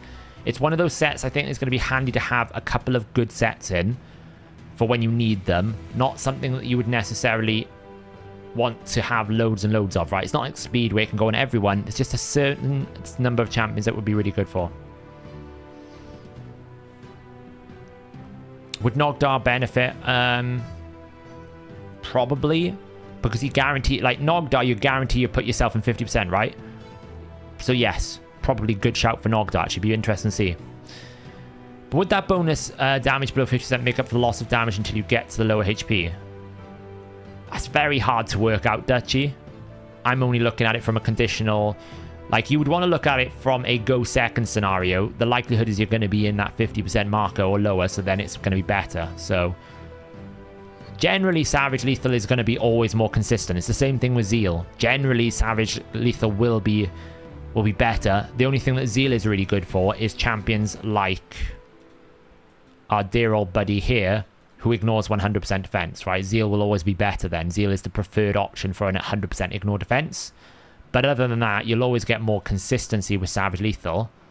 It's whether or not you want the big hit, right? I think someone like a Skull Crown counterattacking a lot would want the Fury, because the chances are going to be a lower HP. And once you get them into that lower HP margin, it gets scary. It's the same thing with Leo. When you get Leo into that low HP margin, it becomes very scary because you know what's coming next. And he can just sometimes, if he's built very well, one-shot you. There's nothing you can do.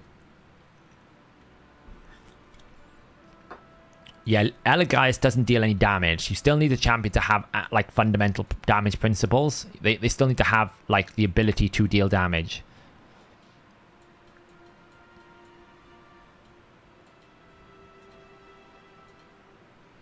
I'm clearing my champions. So what we're going to do now for the next 20 minutes is probably just try to clear some of the champions away, because I need to empty my like champion list so that I can move champions from my vault to remove the bad gear, so we can get rid of the bad gear.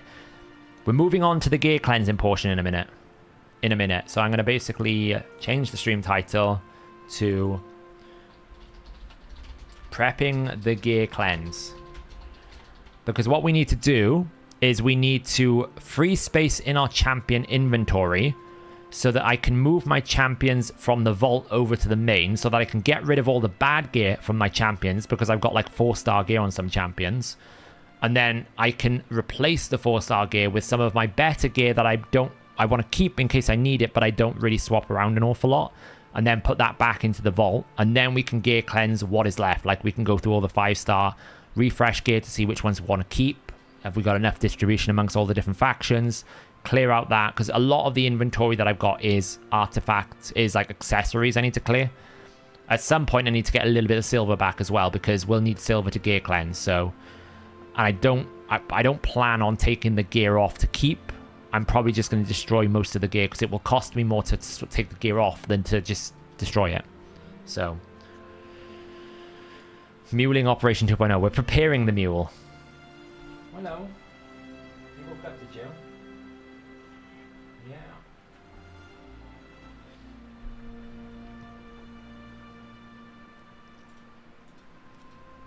Yeah, both of my Skull Crown and Sinacia are built like that, Laszlo. So I need to swap that out as well. So Frenzy is kind of useless, yeah. I think Frenzy is quite useless.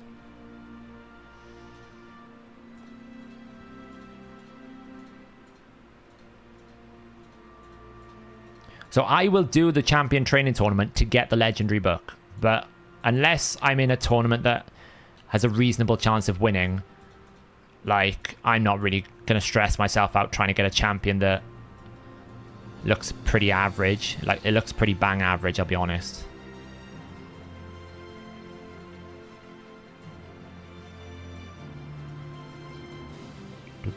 We need to find you.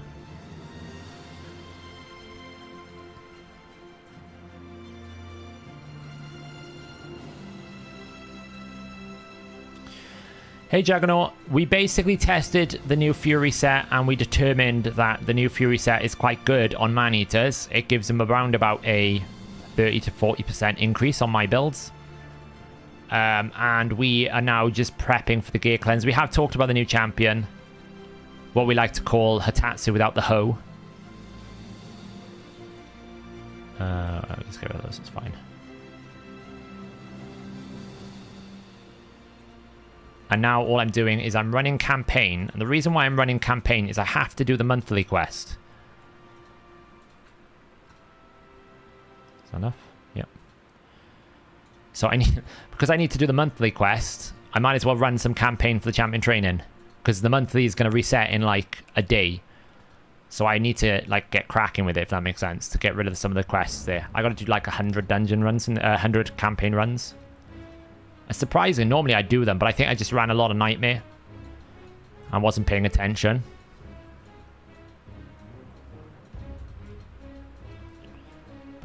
Like you can see with my current potential, I've got 1,000 brews and 17 barrels. If I want to win the champion, I can win the champion. I've got 137 rank 4 chickens. I've got 32 rank 5s. I've got 2 feasts. If I want to win something when it comes to champion training, I can do it. I just don't want to do it. Like, this took a lot out of us as well. Look at this crazy tournament. Fair play to Justice. They put a big chunk of points up. Fair play to Paul the Lord. Absolutely went ham. Was pumping so much into Spider. Crazy, crazy effort by them all. So...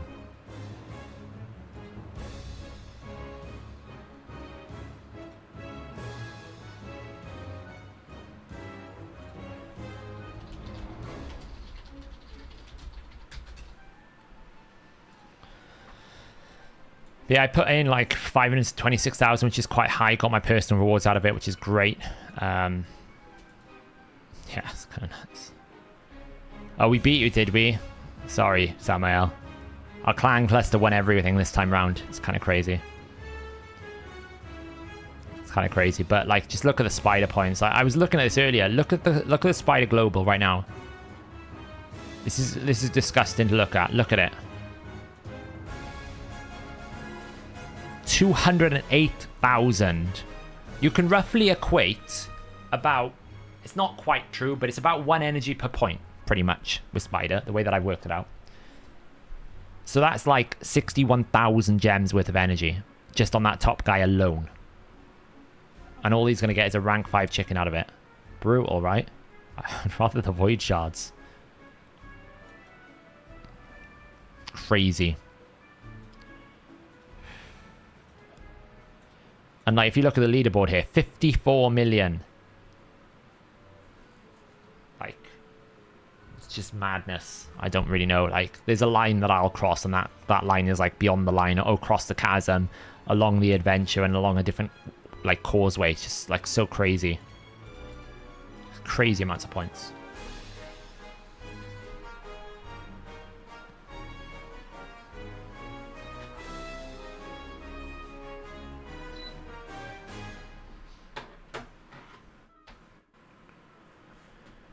Yeah, BT40 is mine, yeah. Who is it, Juggernaut? I can probably find out if they're going for it if you want. I can ask them the question. Yeah, it probably is Laszlo, yeah. Something like that. But it's a heck of a lot. Like, it's crazy amounts of energy and gems. Like, I worked it out roughly, like, it was something like 60,000 gems in refills alone. I'm like, man, that's a lot of silver. I wish I had that much silver. I really did.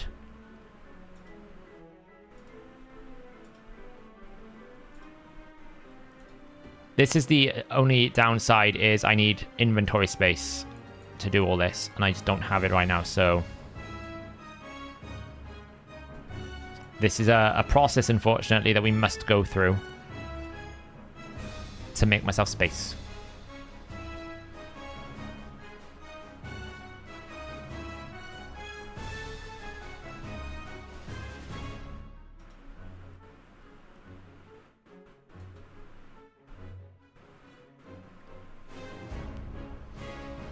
Does my energy being capped not stress you? No, because it's only been capped today, Mr. T2 Sugars, but because of the patch and various different things, I never had a chance to really use it yet. It won't take me long to burn through that 3k. I was going to do masteries, but RSL Help was having a bit of a weird thing with the scrolls, and then I never got around to starting it, basically.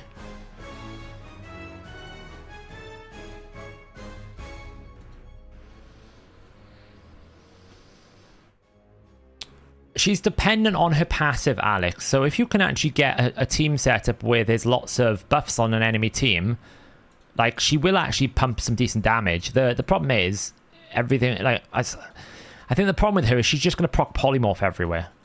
And once you get polymorphed, it's a useless champion, and I don't think she hits, like, affinity-wise is a problem.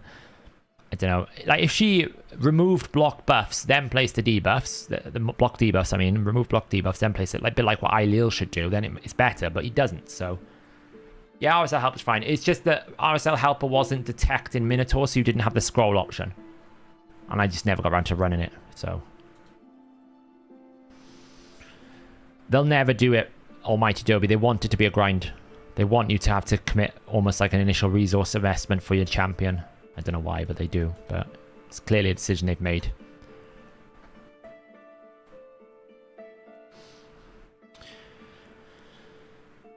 If the new champion's A2 was a stun instead of sleep, then I would be more optimistic about the champion, because then it becomes a very good progression champion, because essentially you get decreased resistance with stun. That helps you get through the waves. You might not have enough stats to do different things. You also get some decent damage output over it, so you can always transition it to be a bit more of a nuker in your game. But because it's sleep just wakes everything up. You can't use her in Spider because the Spider's going to wake up from burn, so... It wasn't. Yeah, no, it wasn't. G-Man, it was an error. It was a bug. I spoke to Farb about it, and he was already fixing it when I spoke to him, so... It was just an error in the code, it was. Who's the fastest solo minute farmer? I don't really know. I just run the Void Brothers. The Void Brothers do a job for me. The Void Bros. Good old Constantine and Vlad.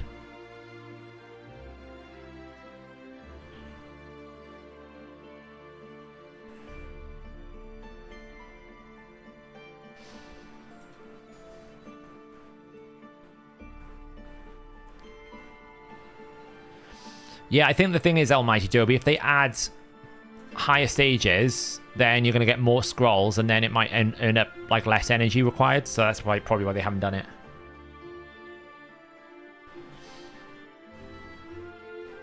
I can ask Coco for you. Let me ask him.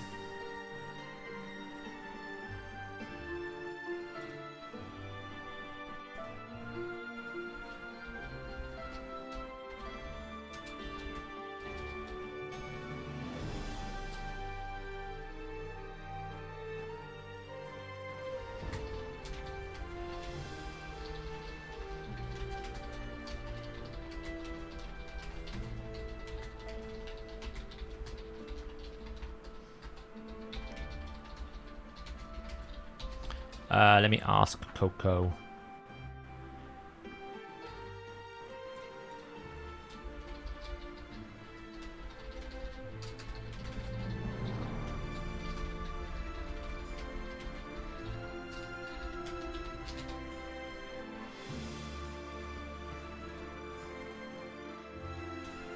I've asked. Does anyone have a link for the RSL helper? I certainly do. Have one. Let me find it for you. Copy link. That's the initial link. Des.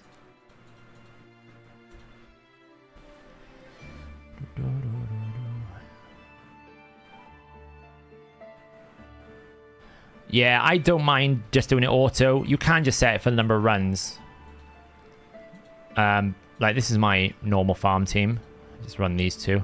I was running more of them here because I was going to set up a bunch. But, like, for example, I could just run this.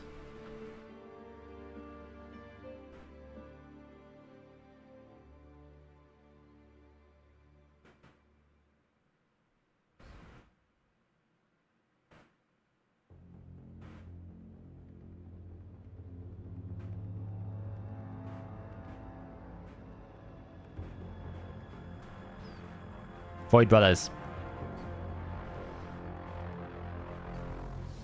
That's what I run.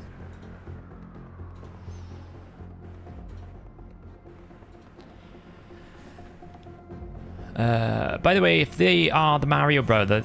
The Mario Brothers? No, they're Void Brothers. The Void Bros.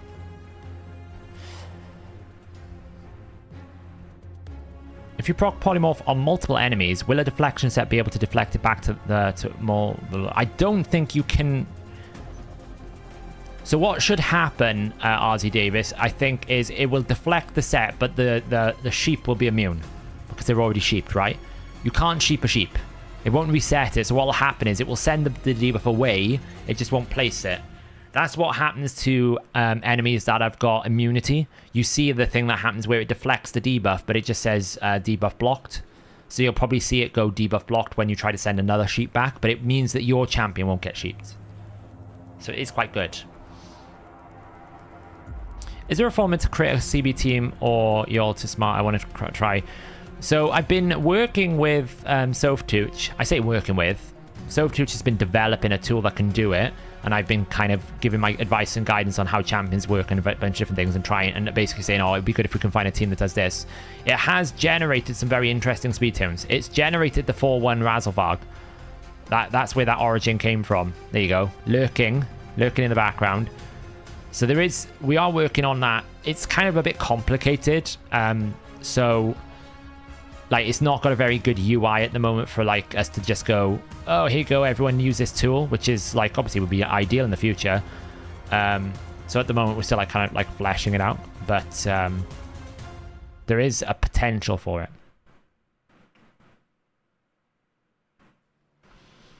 I'm going to be doing a video on all of the Sylvan watches, Laszlo. So I'm going to be taking the sort of, what's the right word?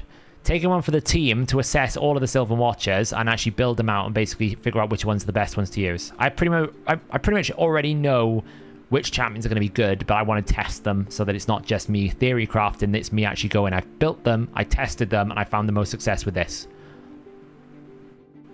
Because I'll just find a random Doom Tower stage to push them through that is equal to a typical faction war, so I'll simulate it.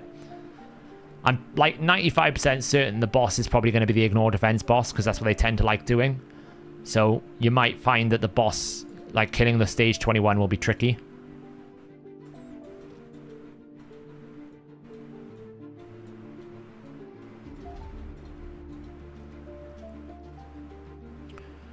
Is the new champ Tatsu good? Not really. It's a filler champ.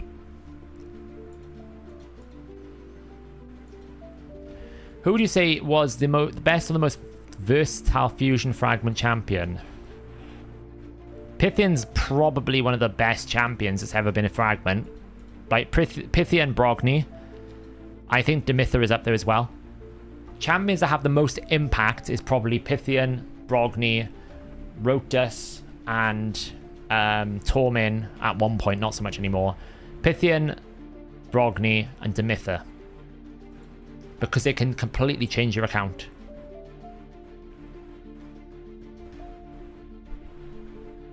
Mighty Uko, yeah, but he's not like universally crazy. He's good. He's very strong in some areas, but he's not like universally crazy. Hellcath too, yeah. Hellcath would be on there. Again, Razzlevarg, okay, but again, it's only for certain clan boss teams. He's not going to change your account.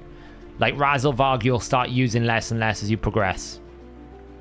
Whereas Demitha will always be the best clan boss champion at the moment, because just the way that it works with her and the way that she can set up different teams. Pythian will always have a use in any team you put him in. Brogni will always have a use in some situations, right? It's not that he's bad, you'll just use him less. If the question is about the most versatile fragment, the best and the most versatile, you're looking at champions that basically continue to be used in more and more places, not less as they get progressed. You will start using Razelvarg less. Like, I use mine exclusively for Clan Boss. He would never make it into my Dark Fate team because I think there are better epic champions. I'm fairly certain that Razelvarg, when you looked at a top 10 list of champions for Dark Fate, epic champions would be above Razelvarg for Dark Fate.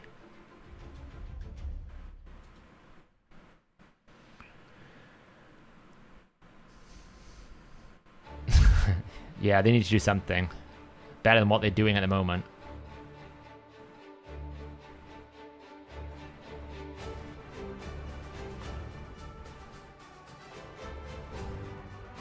I pulled a Razelvarg from a shard, haven't used him anyway yet. Yeah, it's fair play.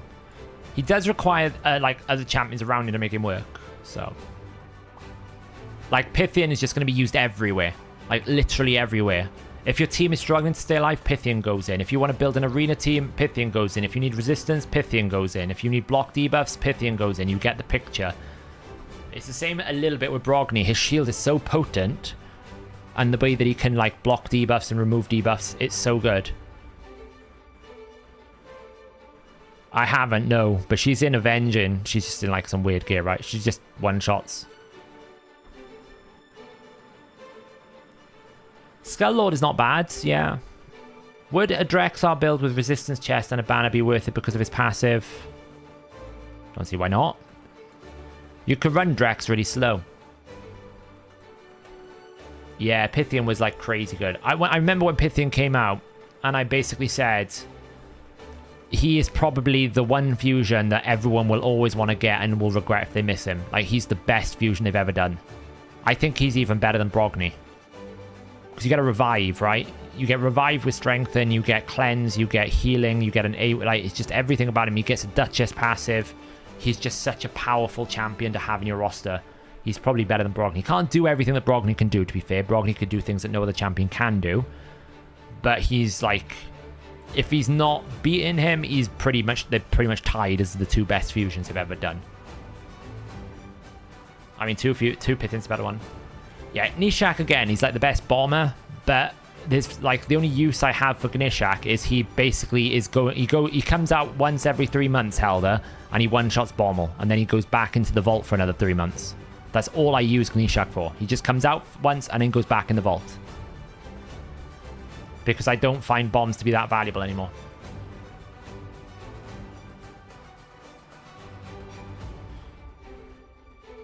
Yes, continuous heals work with curing set.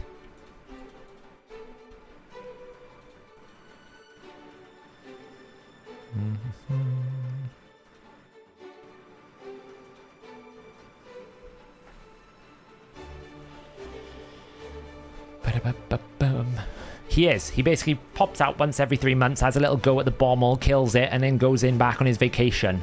Does all day Nishak.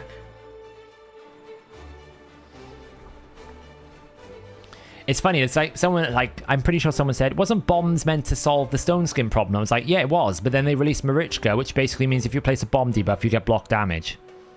So you can't use bombs in arena anymore. So it's like, instead of fixing Marichka, we've gone, you know, those bombs that we wanted stone skin to be, yeah, okay, now we're going to do HP burn. Maybe they'll just add another void legendary that goes, if there's a bomb or HP burn, it places block damage.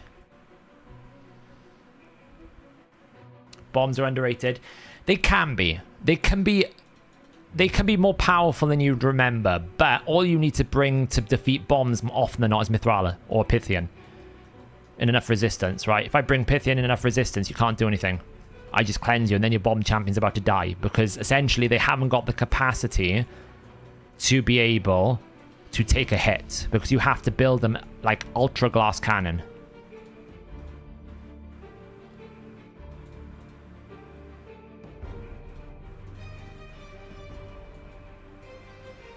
People are actually going to lose their mind in a second because I'm about to feed 3 cold hearts. You ready? 1, 2, 3. Bye-bye. My bad. I've got like 8 of them though, so it's not much I can do about that. I'd love to give one away to my community, but I can't. That doesn't work in this game. Trading champions is not a thing. Next one's on the chopping board, Paragons. I need more food. I know, it's awful in there. Yeah, that's it. Like, bombers just get outdone by people who don't get bombed. So the bomb setup is very, very unique. You need to have, like, Lady Kimmy into increase attack, into place bombs, and one of those bombers either needs to be Gaius or Ganesha. Otherwise, bombs don't work. And then it can't be against the Marichka, and it can't be against champions that you can't beat the accuracy check on. So a very well-built Mithrala will beat you. And then Mithrala comes in, just cleanses you, and then you're done for.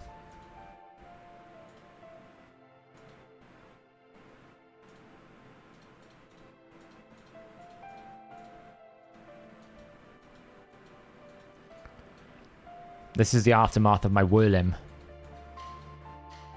Why aren't you leveling on your food? I don't level 3 stars. I level 4 star and above. I just can't be bothered with the 3 stars. I'll partially level 4 stars and 5 stars. I will never partially level 3 stars. It's just not worth my time.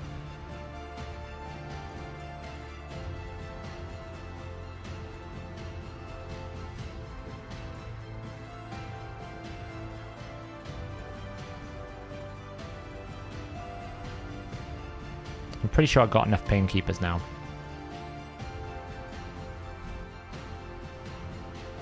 Let's put... how many have I got? Pain Keeper. Pain Keeper. I need 2 more, so let's just put one of those Pain Keepers in a vault. Just in case we need to build 3 Pain Keeper team.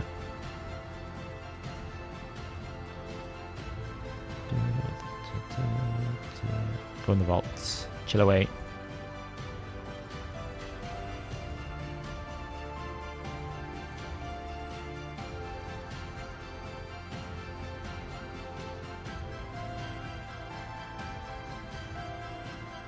We're clearing the inventory finally. We're nearly there. I do farm Iron Twins, yeah. Not all the time. I miss days. I missed the last couple of days because of CVC. I won't do it in CVC. I've got other things to do.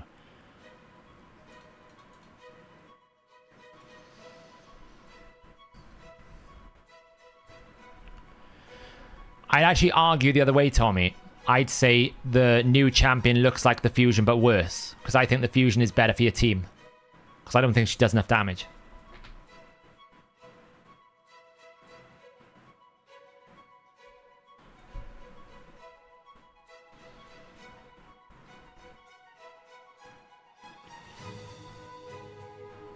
No, Chris. What we're doing at the moment is we're preparing for it.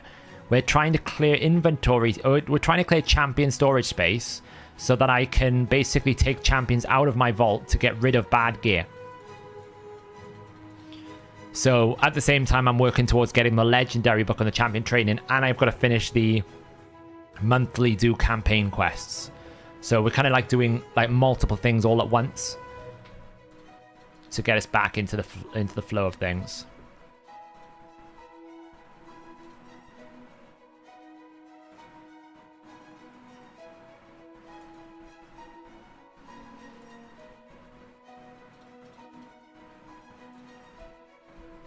"78 fragments, you're nearly there." Mithrala is such a powerful champion. Like, Mithrala is a crazy champion. You get poisons, you get hex, you get like everything you need.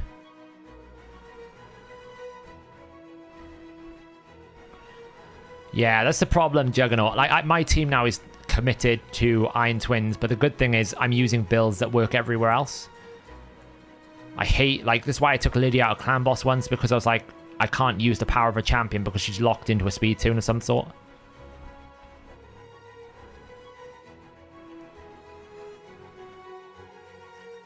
Had enough attack fusions reset preferred support. I mean, technically Razelvarg was meant to be a support. Owella was a support. Loriaka's a support. I'd say, to be honest, we've had more support fusions recently. That'll be my take. When do you think the next fusion starts? Probably in about 2 weeks' time. We'll get an announcement probably in about a week and a bit, and then we'll get it afterwards. I would expect we will see some of these new turn-based tournaments next week. I expect we might see some of the soul summoning tournaments coming next week, because they often like to do these new quirky things in between the fusion to keep you interested in the game. So we'll have to see what kind of points there are. Obviously, the moment they release them, I will be all over the numbers to see what is efficient and what is worth running in terms of like the turn-based tournaments. By the way, guys, if you haven't claimed your Call of the Arbiter code yet, definitely do it. It was a pretty good one this week. It was like 5 refills and 100 auto battles. You can still do the double claim as well if you use the link on the website. You can get twice as many at the moment. Don't tell anyone, because apparently they've not fixed it, and I haven't really made any noise about it, but you can still do that. Absolutely. So I'd imagine one of the new fusions might be one of the champions coming out in the Call of the Arbiter, right? So we might get Genty, like the whatever is Nuts or whatever it is, the dwarf Nut. Can't imagine he'll be the fusion. I think that's too far away, but he could be. My Iron Twins team is Geo plus Pythian plus Totoro Rhymehyde plus Aox plus Oella. Now let's just do the rank 5. So you can see I partially level my rank 4s to 14, and I'll partially level my rank 5s to 25. I won't do rank 3s. I haven't got time for that. You should be able to claim 2 times. Mine worked. You need to go to here.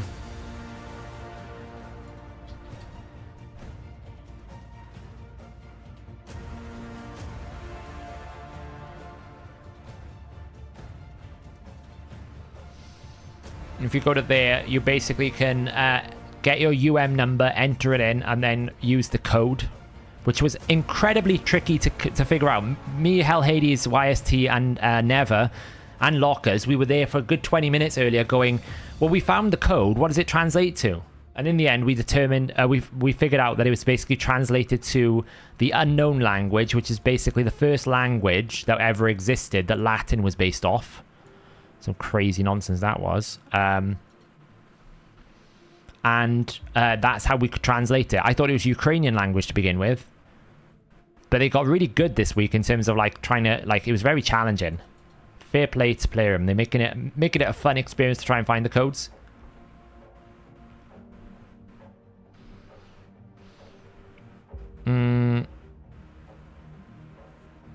Oh, you might need it to have logged into an iOS device then. I don't know. It works for me. That's all I can tell you. I did it earlier. The Summon Rush simulator is bugged. Let me have a look at that.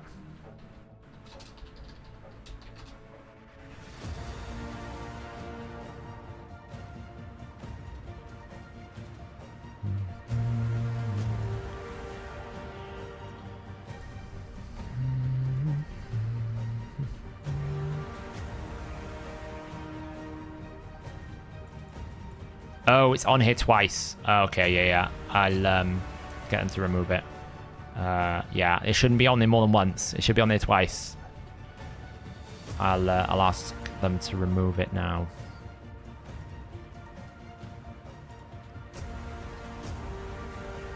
Actually, I can do that now for the team.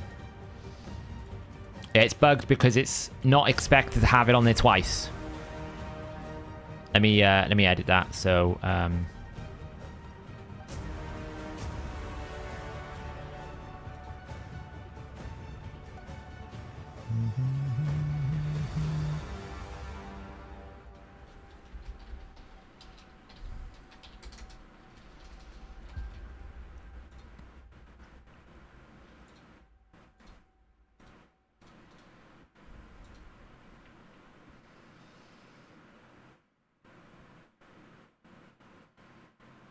Should hopefully fix it in a second. Might need to clear out the cache for it to update properly. The first one should work okay. The second one wouldn't. But I've just updated it now for you. So hopefully that should be back to normal now. So, do you know how much crit damage is too much on an ally protector? I can't really avoid having it. As long as it's like below like 120 Almighty Dobie. Like if you're hitting like 200%, it's too much. If you're keeping it below 150-ish, it's fine. Like as you said, it's hard to like keep it below sometimes because you just pick it up from different substats. So, what was the thing that when you learned it skyrocketed your account?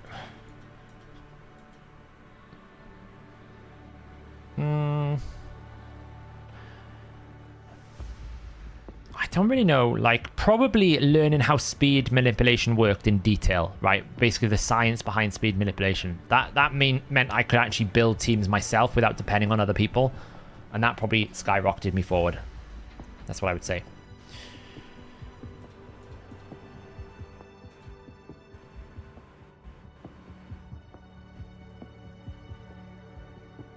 Yeah, 100's probably fine.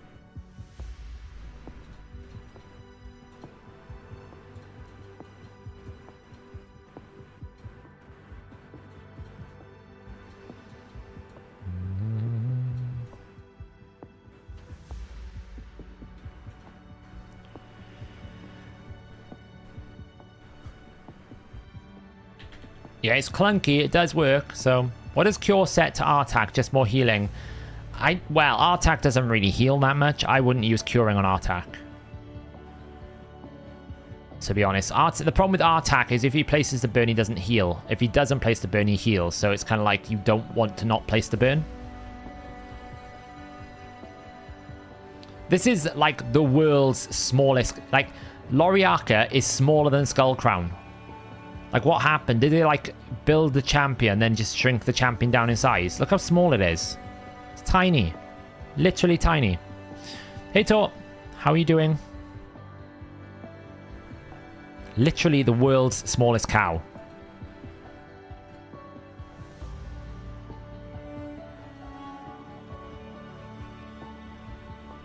Cats. You want to know something embarrassing? It took me a month or two to figure out what speed and crit rate meant. That's not embarrassing. The game does a very poor job of giving you information. I would not... like, a lot of people will come to me sometimes, oh, I'm such an idiot. How did I know that? I was like, well, it's not necessarily obvious in the kind of like... in the sphere of how much information gets dumped on you in the first 40 levels of this game. You can easily lose sense of like, well, that seems obvious because you just get so much like, go here, do this, you know, learn about affinity, learn about crit rate, learn about this, learn about that. And by the time you finished all that, you've lost what actually anything means. You can't really remember. It's only because I've been playing the game for, 3.5 years, and I live and breathe Raid in the sense that I wake up, I play the game, I code it, I develop on it, I'm writing guides on it. Like, it becomes a very big proportion of my life that I know all these things. But for an average player coming in for the first time, you're not going to know, like, off the top of your head, this champion is good for that, or this is what crit rate does. Like, it's not very well explained, and trying to find the FAQs and guides in the game is terrible. That's why we try our best to make sure that our guides are really accurate and up to date. That's why we're working on brand new boss guides, so that when you're actually approaching a boss, you can actually look at it and get a complete strategy of how everything works and how everything interacts. That's why we expose a lot of the back-end game information into the front end, so that you can actually get a very good, clear picture of how everything works when you're not having to deal with abstract information that the game gives you. The game gives you very little information. So I don't think anyone should ever feel embarrassed if they don't understand how something works. Obviously, if you've been told 400 times how it works and you still haven't got it, then it becomes a point of look, I can't tell it in any other way. But most people I know that I speak to that kind of come out exactly how you did, Almighty Dobie, and go, I can't believe I didn't know what that means. A lot of it is down to a lack of information that the game doesn't give you. And you can't be held accountable for that, right? It's not your responsibility to learn basic fundamentals of the game. The game is responsibility to give you the basic fundamentals for you to then expand upon.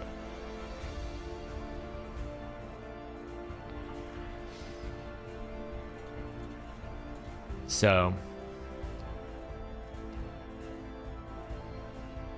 what do you mean, cool? How do you know it'll be different?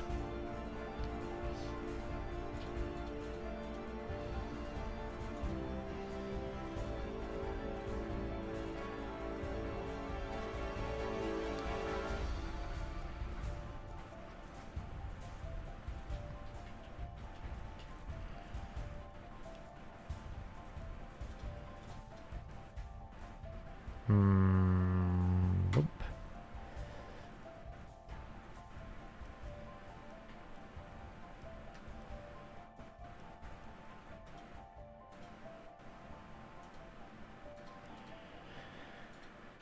Boom, boom, boom.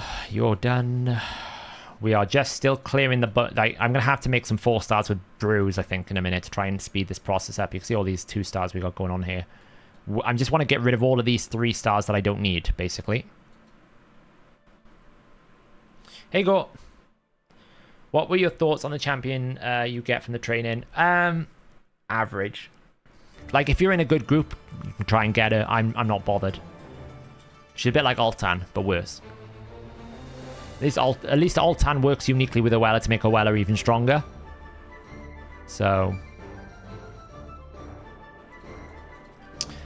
Well, you say that, Liliana. I've actually had people tell me they fed Jamasa because they didn't realize they couldn't get her again because the game doesn't give you a warning that you can only get this once. There's nothing to stop you. There's no, like, you can't feed this champion because it's unique. They fed the champion, realized the mistake, went to player and said, oh well, you've lost it. They can't get Jamasa ever again on their account. Like, that's really bad. You shouldn't have that. You should have some security checks so players know what they're doing. So...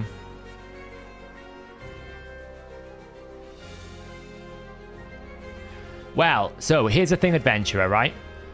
Speaking of soul collections, at some point I have to open 304 Mortal Soul Stones. So I want to build something in the Optimizer that gives you some assistance in sorting all of this mess out. Because, like, half the time I'll have souls in here that I've probably already got for a champion, right? I may have already got a 2-star or a 4-star on Ender. So I could just be keeping duplicates that I don't realize I've already got ascended. So what this should really do is tell you, oh, by the way, do you know you've already got this champion ascend, right? I don't really need more than 1 Rhine Beast. So I'm looking to hopefully build something in the Optimizer where we can pull out all of these souls in your inventory and help you, like, sift through and sort them out a little bit better. Maybe put flags in the Optimizer that says, hey, do you know you've got a soul in your collection? You could be ascending this champion. Something like that. Because there's not enough utility here to help you sort all this out. Like, this kind of tells you what you can ascend, but it doesn't tell you what you've already ascended. There's no way for me to know, have I already got a 3-star Hotatsu? Do I need to keep this anymore? It's really annoying.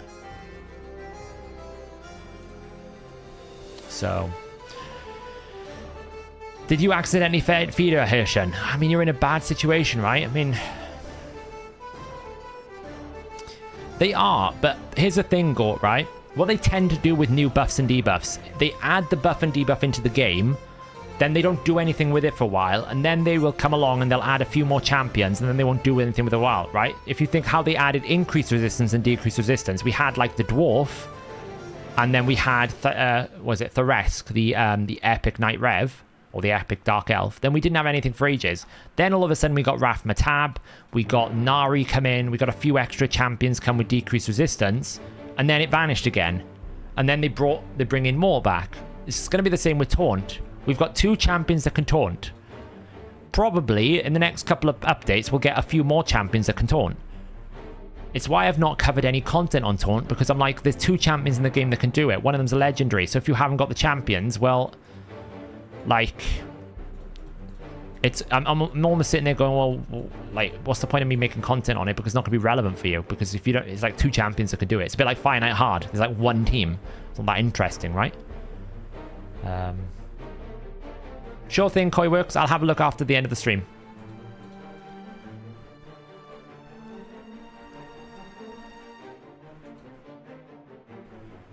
So...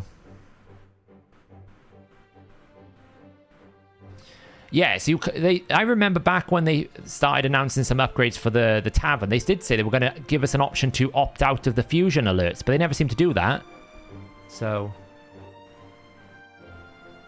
Kessel, I'm doing it this way because I have the stupid mission, right? I've got this I have to do. I've got to do my monthly campaign. I'm doing my monthly campaign quest.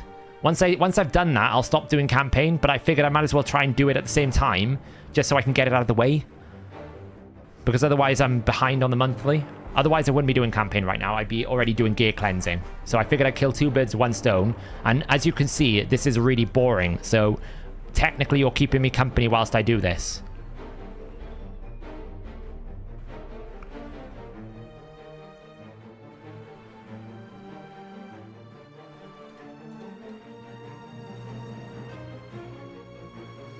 Fenax is a great champion, but he is niche, but he's a very good champion. Is it even worth farming finite hard if you can? I mean, it's better than 25, but you know, like I was going to look at trying to invest in a very fast finite 5 team. I've got some champions I want to kind of try and see if I can make something interesting, but it's got to beat a 50-second run on 25, otherwise I'll just run 25. It's easier.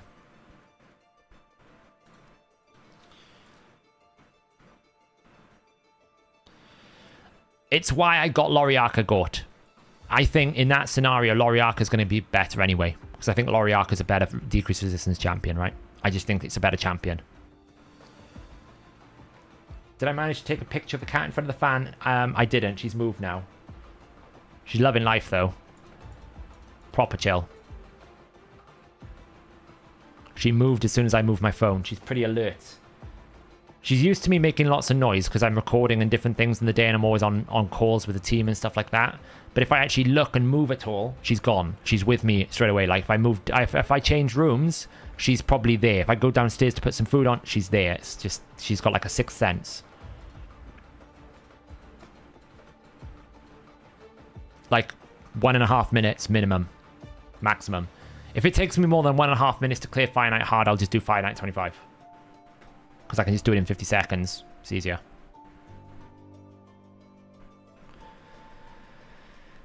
I know Koi works, but today is going to be brutal. Once we get started now, it's going to be brutal. I'm going to be clearing, hopefully, a good 300 artifacts if I can get it going. Supreme Kale is on a whole different planet. I actually think Supreme Kale is the best of the 4 Supreme champions. I know Scratch is really likes Supreme Galek. I can see why, but I think Supreme Kale is overall the better option. By far, for my opinion. The shield is probably just visually bugged, Tommy. Like, you can see what happens with Phantom Touch. It just goes up and down all the time. I wouldn't read much into the actual number on the screen. It's very hard to know what's going on. Do you think one of the reasons that Plarium doesn't want you in the test server is you make them look stupid with their choice in the updates and fixes and such all the time? I don't think so. I just think they don't want to have another Hellhades entity in the test server for whatever reason. There's not really any logical reason as to why I would want to or not, because if they were unhappy with the content that we generated, they could basically say to me, we'll give you access, but you can't do this, this, and this, and then I can make the decision. But they haven't even done that. They just don't. I think it's just one of those things that to them, it's not a priority or important. It doesn't even matter because Hellhades is in the program. He can get what he needs. YST's in the program, was there before Hellhades, right? And that kind of stuff. They just don't care. It's not a thing. So I'll just do my own thing. They can do their own thing. And if it benefits them, great. If it doesn't benefit them, well, it's their own fault because I'm not in the program, right? So simple as. Why do you think only one Supreme start was the fusion while the others weren't? Just trends, I think. Just the way that it worked out. I don't think it was intentional. I think they always planned to have one as the guaranteed, which they did. And I think they always planned one for the fusion, probably one as a different method, so...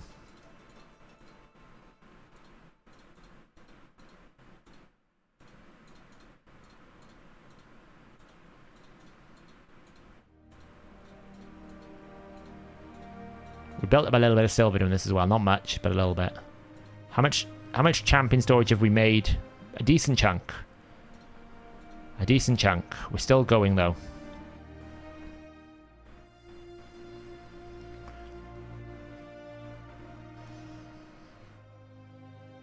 Yeah, it's very true, Castle.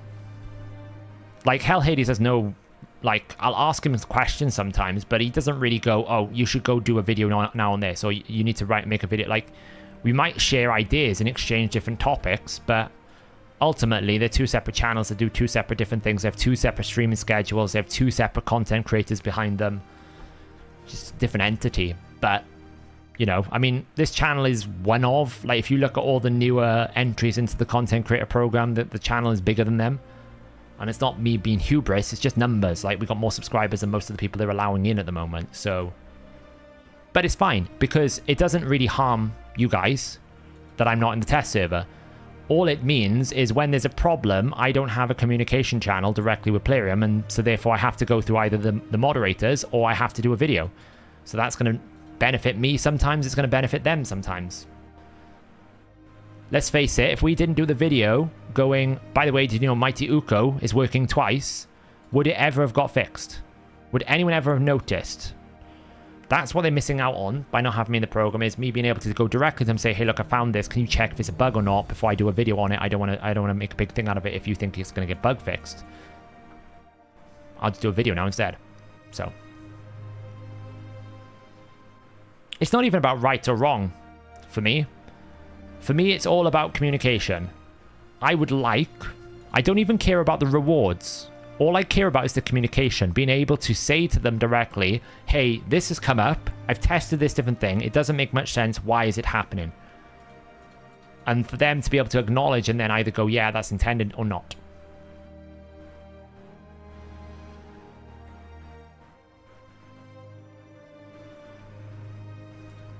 I think the difference is a lot of the creators in Aftershock were already in the program.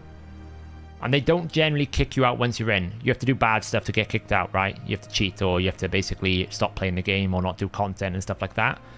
But generally speaking, once you're in, you're in. And I think that's the difference. Because I joined Hellhades after Hellhades was already in, and then the HH network kind of formed as a side part, I wasn't in the program.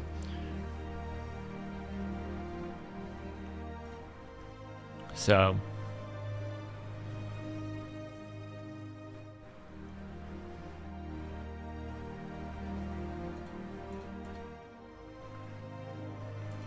like, YST now won't get kicked out of the program. He was already in the program before. And he's not really, like... It's not like he sold his channel to Hellhades, right? It's not the way it's worked. His channel is still his own channel. He does his own thing on his own channel. And if he decides he doesn't want to be part of the HH game, and then he's still got his channel, right? It's not the same. It's not the same. It's still his own stuff. Like, I think that's a bit of a misconception. Oh, YST is now Hellhades. Not really. YST is always going to be YST. We're just... mutually benefiting from both of us. He's benefiting from us, we're benefiting from him, and we're pushing him, and he's pushing us. Like, it's a mutual beneficial relationship. And YST is also very, very knowledgeable and a very good guy. So it's a win-win for everyone.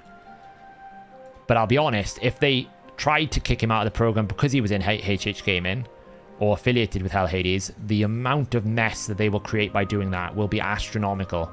Players will be fuming. It will create such a community backlash. They'd have to backtrack.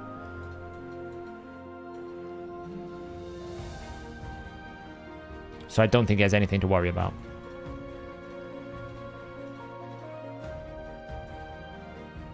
Hey Jeremy, how's it going? We are now at the point where we can start clearing. Do you know what? I might just feed these 2 stars because I've got so much of them. And just do the rest of brews. That. All these food we got rid of. Let's just make a 4-star.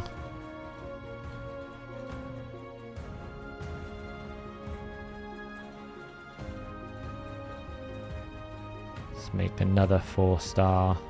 That's the wrong one. We're just clearing out.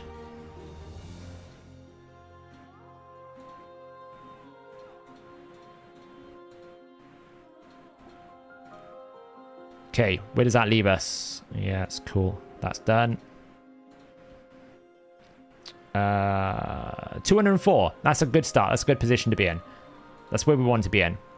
So, how much champion training did we do? Fair chunk. Take that. I just want the legendary book. I don't want anything else. I'll get the legendary book and peace out. I don't care about this champion. What's the global leaderboard looking like? Teriyaka's doing well. 66,000. Sap breaks games, yeah. Yeah, I mean, Ivy doesn't even make content anymore in Raid, and she's still in the program. I don't know if she is in the program, actually, but if she is, then, like, she doesn't even make content on Raid anymore. She left, like, months ago. I mean, it would, like... So here's the thing, Kessel, right? I think YST gets, like, 7 legendary books a week or something. Something like that, I don't know. So, me making content, I wouldn't have to invest so much of my resources, and I wouldn't have to wait so long, right? I've been waiting to do things like the Sisia content, because I need to upgrade Sisia. You can see, right? I still haven't got the books done yet. Those kind of resources, I have to burn my own energy. I have to go burn my own things. So basically, I'd lose out a bit on... That's what I lose out on in terms of the perks. But that's fine. I accept that. I've got a problem with that. And then obviously it's the direct communication. Being able to know about things and communicate things in the correct way. So I get things all third party. But it's fine. I don't mind. I live with it. There's worse scenarios to be in. There could be worse situations. I'm happy with the arrangement because I'm not tied to anything. I can say whatever I want within reason.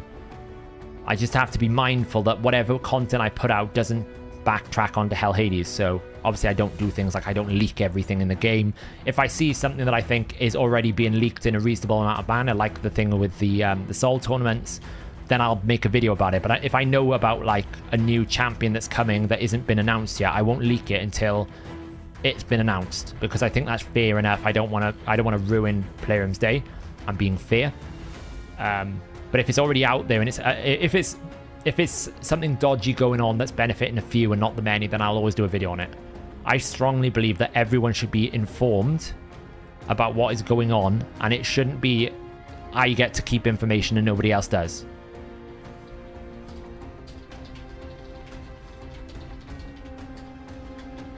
Right, that's just, to me, it's selfish and should be removed from the game. It's just not fair.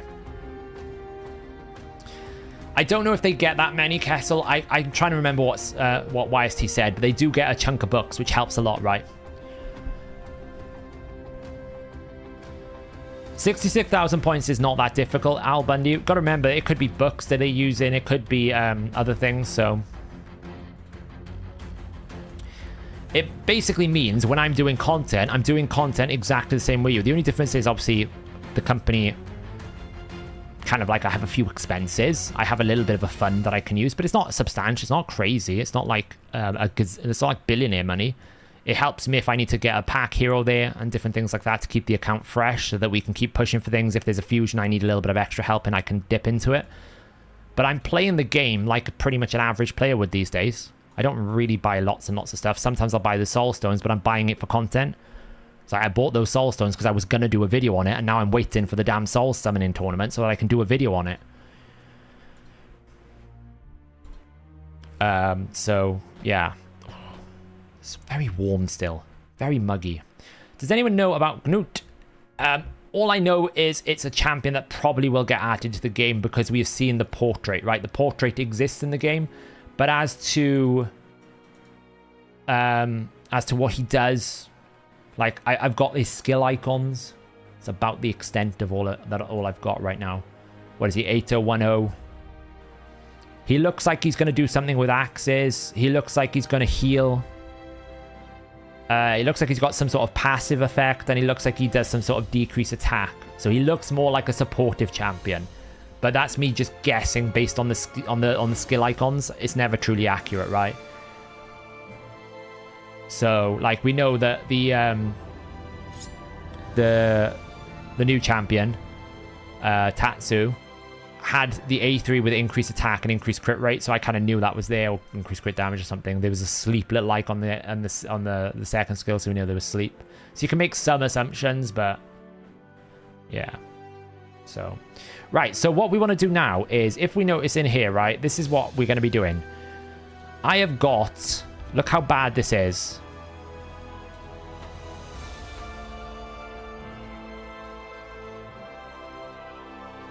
We're going in here and we're clearing out gear.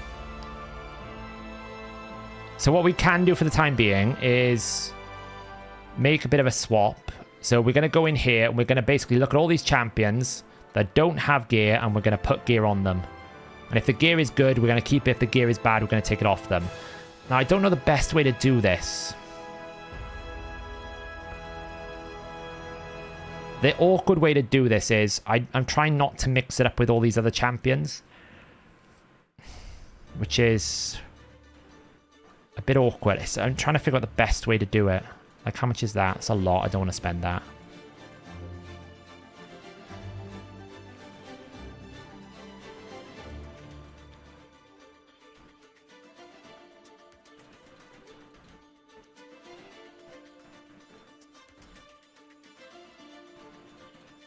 I'm gonna feed the rares. Yeah, what I'm trying to do is clear the champion log so that I can find the champions easy. What I don't want to have happen is I pull champions out and they're all mixed up amongst all my other champions. So I'm trying to like do it so that the champions are like clear. So I just do this and get rid of these rares because we don't need them anymore. We can get you as well.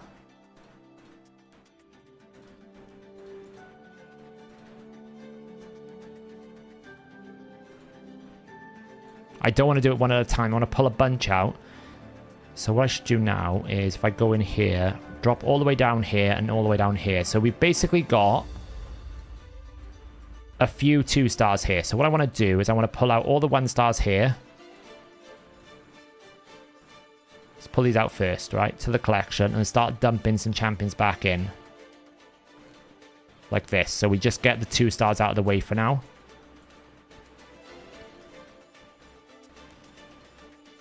And then we can pull more of them out here.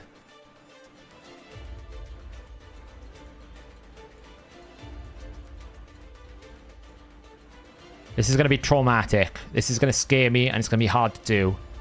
Funny as it is. Just put these food... I want to try and put as much of the food back in the vault and then swap it back over afterwards.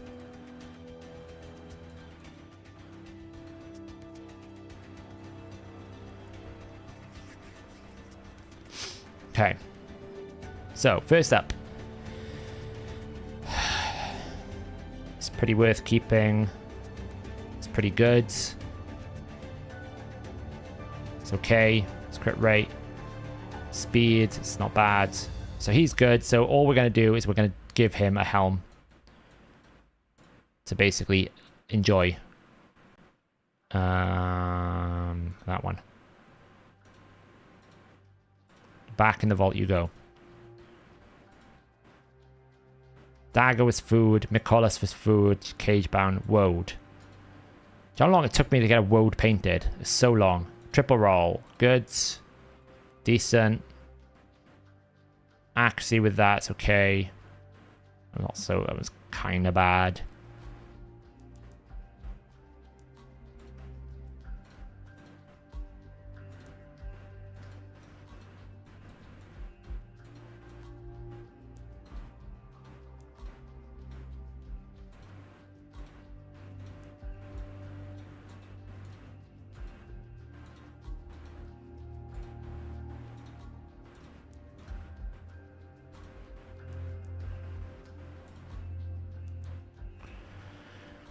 If you only put Fury on one, who would it be? Turvold or Aina? Turvold. Bigger range. Will you guys add ratings godlike bin to champions on optimizer like there is to gear? Well, you can do it based on the champion ratings from Hellhades, right? It pulls to the Hellhades ratings. It's pretty good. It's pretty good. It's pretty good. Why have I kept that? It's good.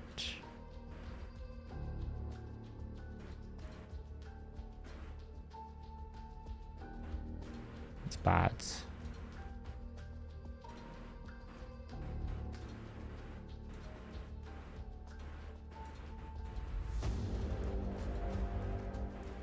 What do we got here? Triple. That one's bad. Oh wait, it's got speed. It's fine. I didn't see the speed there.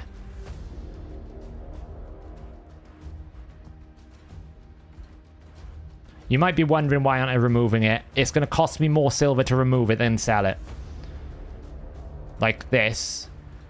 Right? If I sold this, it's going to cost me 100,000 to remove it. If I sell it, it's going to be less money. So I might as well just destroy it. Some might argue it's costing me silver, but at this point, what else am I going to do? 18 speed, it's not bad.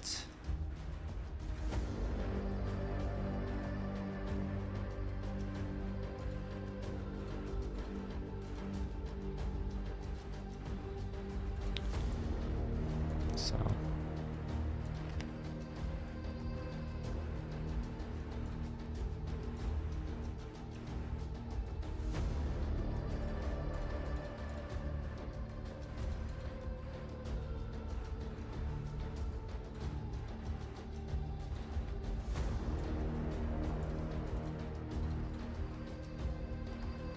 Screen's weird.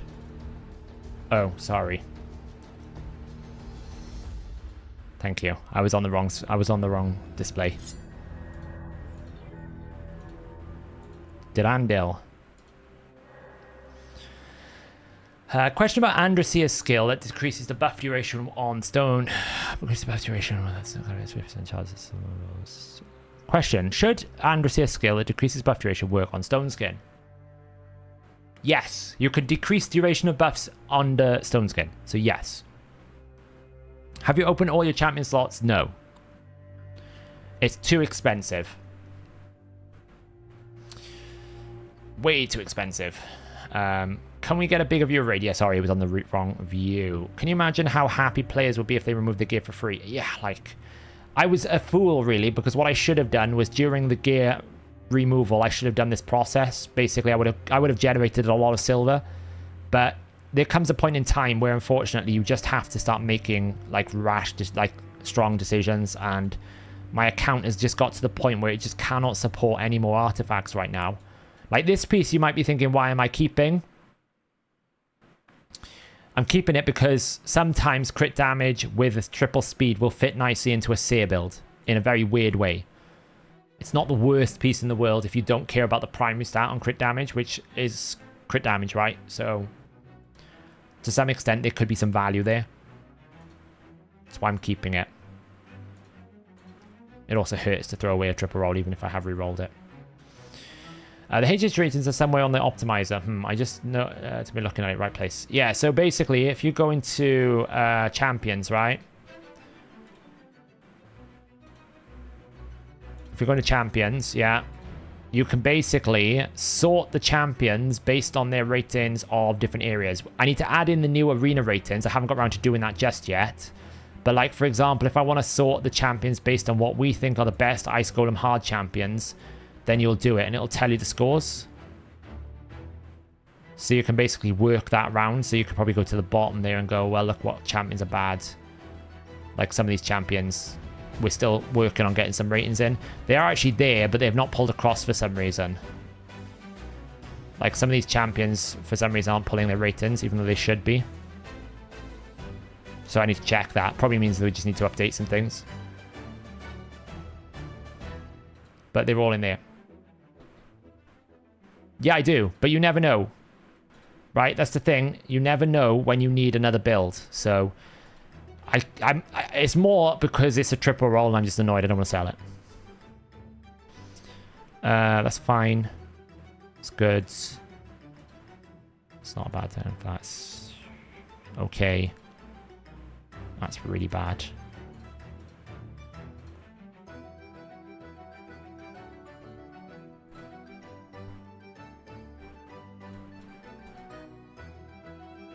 I'll keep the zeal just in case I need it at some point.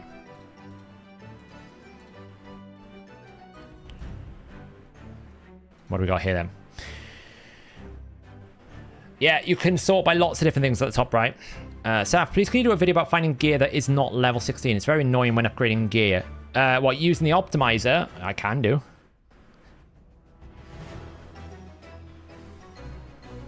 That's pretty good. That's pretty bad. That's good. Very good. It's okay. It's good. So just the helm here.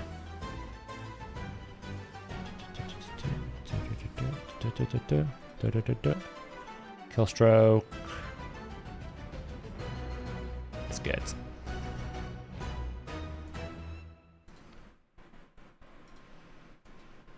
It is a problem. I'm learning. I'm getting better. Every stream, I get better at not hoarding. And that is like character development for me.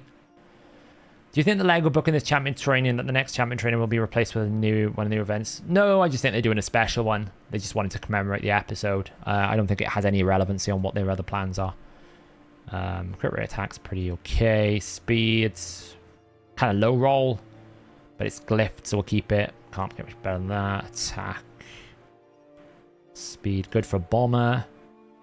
Accuracy, defense, reasonably tanky, slow champ. All those are pretty good. You can have the zeal boots then.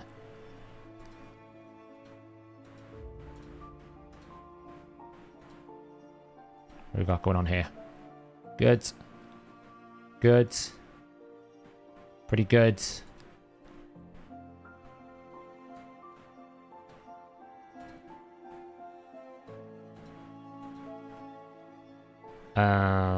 Let's start giving you protection sets. Look at these.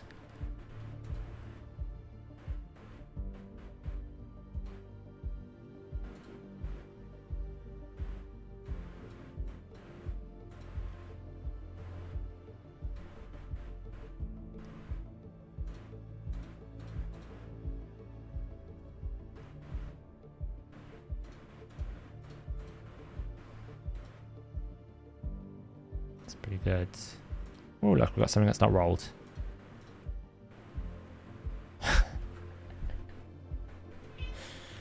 Why is it the first item that I've rolled triple rolls? Hello, cat. What up? Yellow. Yeah. Hello. Yes, hello. The first item.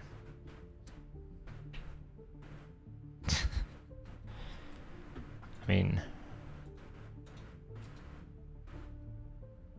maybe roll speed. No, it didn't, so it's now sell. It wasn't good before because it's flat attack, but hey.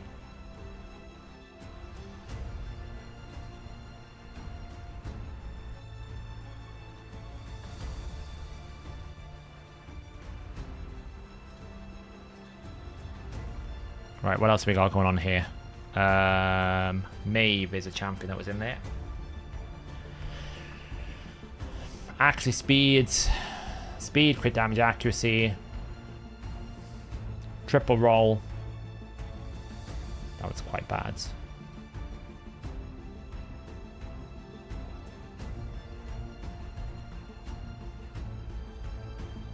It's fine.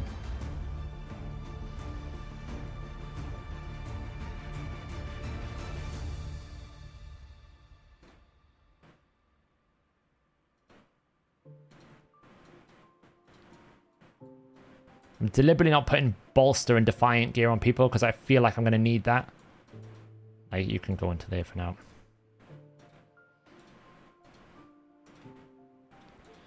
Sepulchre Sentinel. Some of this stuff is the first Hydra gear that I had that I hoarded more of because I didn't know how much Hydra gear I was going to get. Like this is all the original Hydra gear that I got. That, to be honest, is now trash. That one's okay for roll speed. That one's actually not too bad. It's quite a universal good piece, like speed boots, right? So this is why these pieces are not as good as the other pieces, because it's the first ones that I had that I just kept hold of in case, you know, I needed it.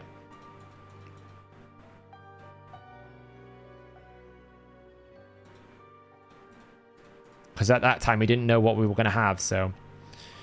Why do Europeans say what up? It's what's up. Well, I don't know. Technically, if you believe some circles, I'm not even European because we left. Look at this piece.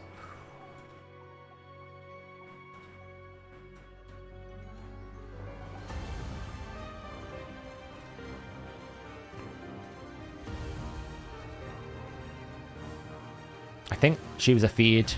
She was a feed. She was a feed. Ironclads.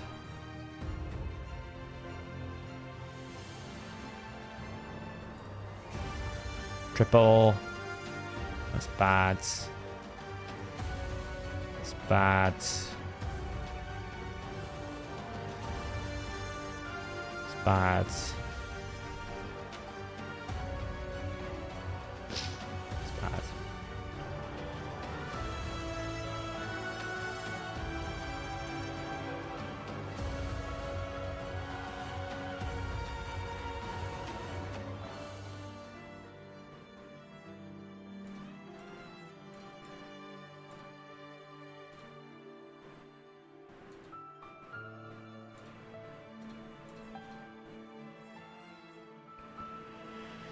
I'm generally looking for, I should have got rid of that. I'm generally looking for like speed, actually resistance on protection, but sometimes I'll keep like particularly good stats pieces because it's variable sets. You get like a bit of resistance or something, you just throw it in. So like this piece here is very good, just damage stats, crit rate and crit damage.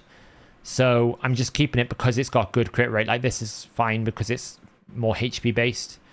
So when it comes to protection, I'm looking more towards like this type of build. This is a really good piece. It's kind of what I want. Whereas like more damaging ones like this, again, really good. Okay, I'm looking for those types of things. This, perfect. Speed with accuracy. This one is kind of a weird mix. Can I rework that? It's probably reworkable. Speeds.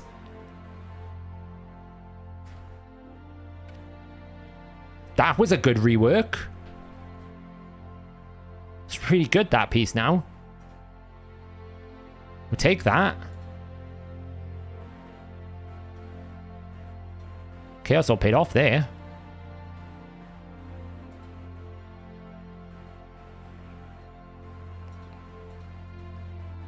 That won't happen again.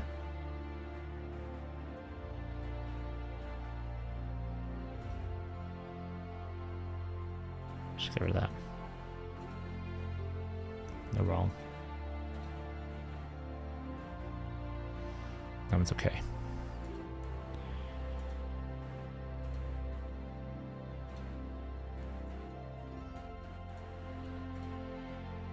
Like you see this type of piece I'm keeping because it's good amount of resistance there. It would prefer to have speed, but it's worth keeping. 42. So we've got some gloves here we haven't rolled. It's actually quite good. We'll keep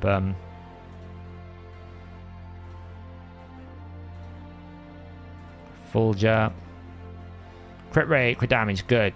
Speed, HP is okay. Crit rate. I also try to put things where they're the highest level. Ideally, epic gear should be rolled to 12 before I put it in the vault. In an ideal world. There's another helm here I haven't leveled. It's a bit all over the place, but it's good stats. There's another chest here I haven't leveled. That was bad.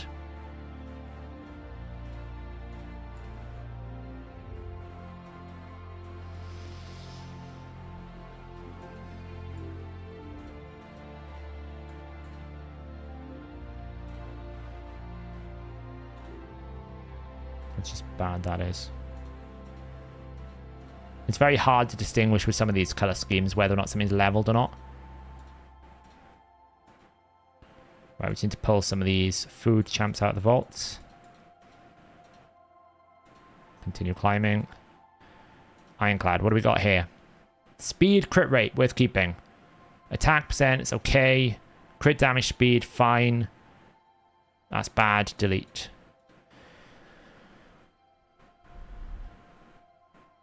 Yeah, Ultra Nightmare rewards are way better. Why am I reworking protection set? I'm reworking a triple roll, G-Man. I've got plenty of Chaos Ore. I don't need to worry about things, but that actually gave me very good stats. And Protection and Stone Skin are one of the good sets because they're variable. So even one piece on its own is better than no pieces. Good.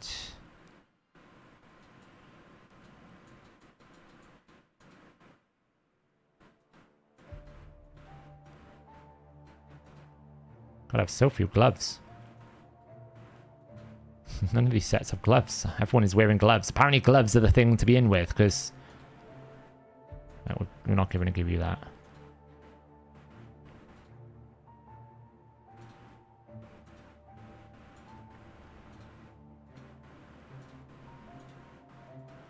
Arndulf, what have you got? Crit damage. Crit rates. That was okay. It's okay. He's generally wearing up good gear. Doom Screechy Screech. Pretty sure he's a cell. He's a cell. You're not, right? You're not a cell. You're not even wearing gear.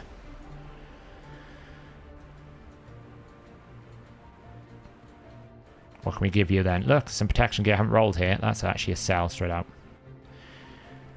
What's my role in Fate list right now? Being a Discord genius was this week's task. Not on my own. Never set up the Discord, did pretty good well. Crouching Grandpa is helping with the moderating, as is Scooby and a couple of, and I think someone else as well. I think there's 3 mods that we've got. But just trying to get different roles set up and different things to make it the best place to be, really.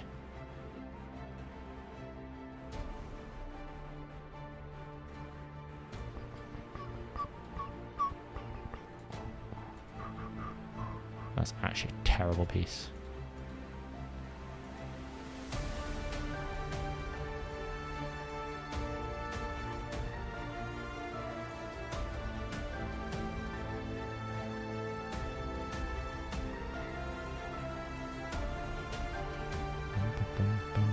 Oh, there, gloves. We'll keep them just in case we need an affinity gauntlet set, but what have you got? That's awful. Destroy. Destroy. Destroy. Remove it all.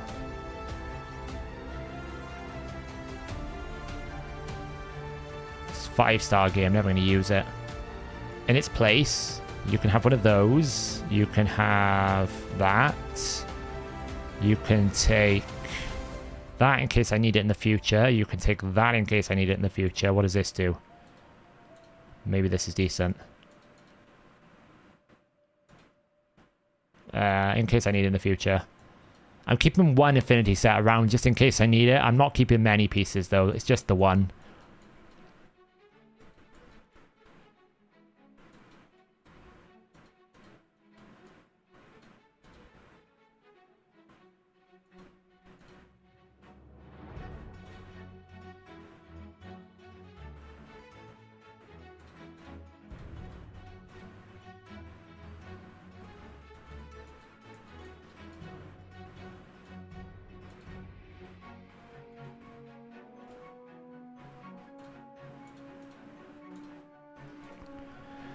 Oh, it's a slow process, this. It really is. It's a slog to get yourself. Like, it's just, I've got so many bad pieces that I need to get rid of. To make space for the good pieces. Like, these pieces are just so bad. I just don't even know why I've kept them. It's just not good. That one's okay because it's got resistance. It's alright.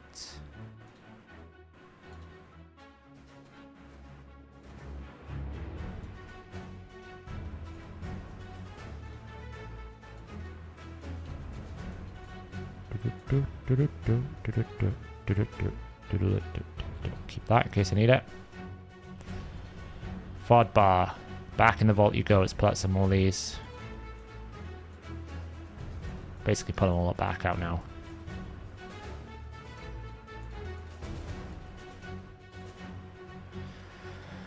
Oh, this is tiring work. What do we got here? Decent. Decent. Decent. Shield is kind of like HP percent you want. Like there, it's not really a good piece. Sometimes it's handy to have like damage in HP. Because sometimes you'll want to have like a DPS in shield set just to help you stay alive a bit more, like a Mountain King. It's kind of alright. How many more have I got to go through? Quite a lot. Oh, this is so tiring.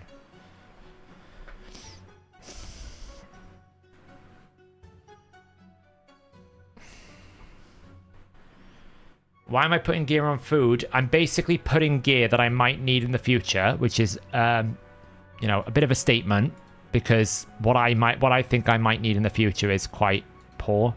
But I'm basically moving gear around so that I can free up space in my inventory to support more gear.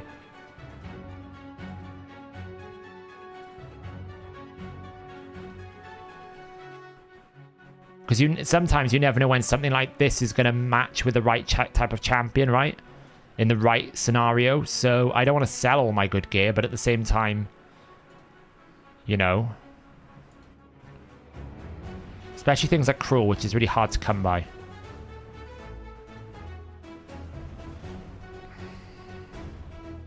Polar bear.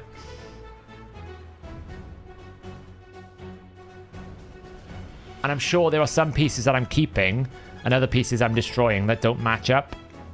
It's very possible that you'd probably be looking at this going, well, you destroyed that piece, you didn't keep this piece. A lot of it's because I'm tired. So I'm probably getting rid of things I shouldn't keep. But I'm probably still keeping things I shouldn't keep, if that makes sense. I'm probably getting rid of some of them, but I'm not probably doing enough of a good job to get rid of all of the things that need to go. But we're covering our bases pretty comfortably, right? I'm getting rid of most of the stuff. It's also nice to have a big player power, which is what this is going to do. Fine. It's kind of naff. Deflection, we keep that. We just keep some of these pieces. Actually, that one's actually not too bad.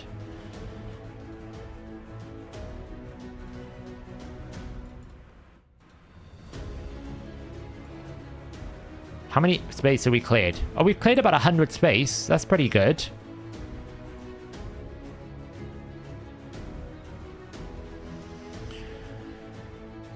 I just want to try and clear enough space that I'm not constantly fighting my inbox, which, I mean, this isn't really helping the problem because most of my inbox is full of accessories, but at least it's clearing out and filling up a bunch of champions. The accessories are just a brutal sell job, I think. I might leave that for another stream because I'm getting quite tired all of a sudden. It's been a long couple of days. Keep that as a good all-rounder.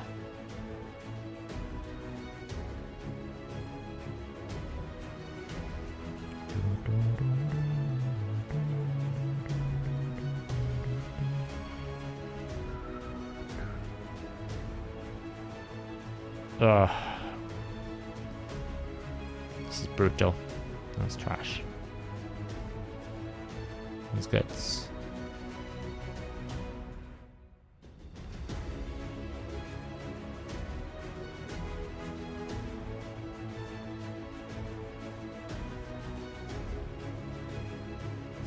Hey, look, we found Fury gear. If that rolls crit rate, it could have been used. That's the thing about rolling gear. We found some of my Fury gear.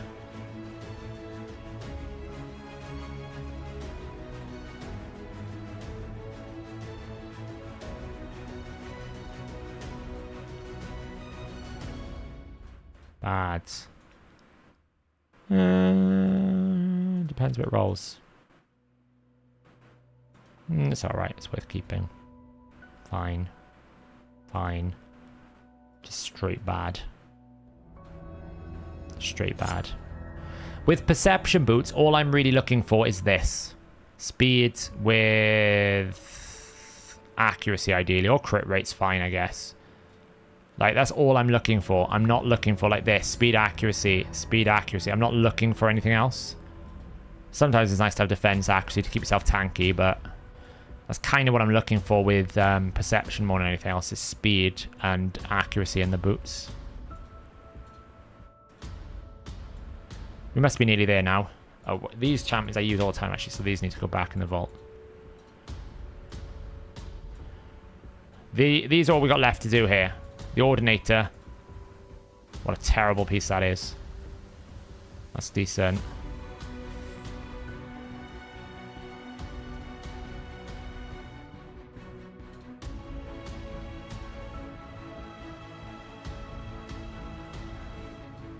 Probably shouldn't have done that. But in my head, I was thinking if it rolls like crit damage, then it's pretty good. So you're ready to receive some new pieces. Where does this roll? Promise. This is why I needed to build up some silver, really, to do this. Because it's very difficult to make a judgment call unless things are rolled. You know, you're trying to make calls about whether a piece is good. Like this is a pretty solid piece. It probably will get picked up at some point. What you'll generally find with my gear, if I've glyphed it at some point, it generally means I've used it at some point. If I've used it at some point, it means it's not a bad piece. It probably just means it's not an excellent piece, right? If it's not equipped, it just probably means it's not excellent. But at some point, you might need to build more champions, and you've got to go down the doldrums and start finding builds that you really need to keep gear for, like that. Really, I shouldn't keep those pieces. Fury, not good. That's an awful piece. That's fine. So we can throw in curing. Like this piece here, we just took it off a man-eater. We'll keep that. That piece we'll put in. We might need it in the future because it's curing, right? It's never... like some people can wind it down to, you know, just sell all your gear. If you give it to a very extreme gear cleanser, like who does gear cleansing regularly, they can probably find me at least, I would say, 400 inventory space. But then I might be uncomfortable with that because there are pieces in my account that I know are pretty good that in most scenarios would get sold. Just because I do things that other people don't do in the game. I'll push things to an extreme number that most people wouldn't realistically want to do, so therefore they don't need it. So for example, I do a lot of clan boss, so I keep a lot more toxic than the average player would. Because I know toxic is often used in different clan boss comps for me. So I will keep more of it than you need.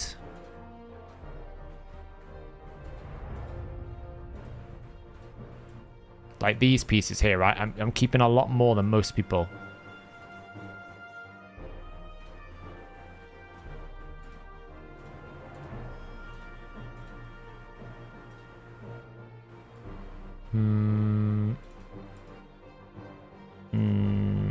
Nah. That's good damage. Kind of naff. It's naff. Dispatch.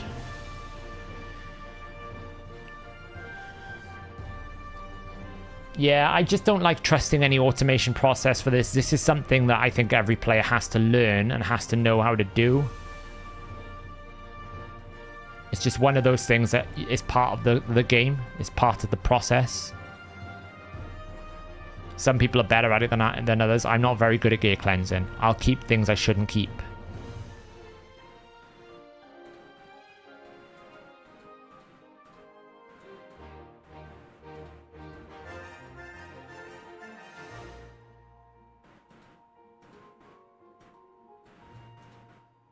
Like, these pieces are good. They've just come off someone. For some reason, a lot of my gloves are equipped. I don't really understand why. I don't have an awful lot of unequipped gloves. It's kind of crazy, really. 2 more to go. I'm not doing another row. It's fine. It's fine. It's fine. It's bad. It's bad. Oops, I removed something. I wasted 100,000 silver.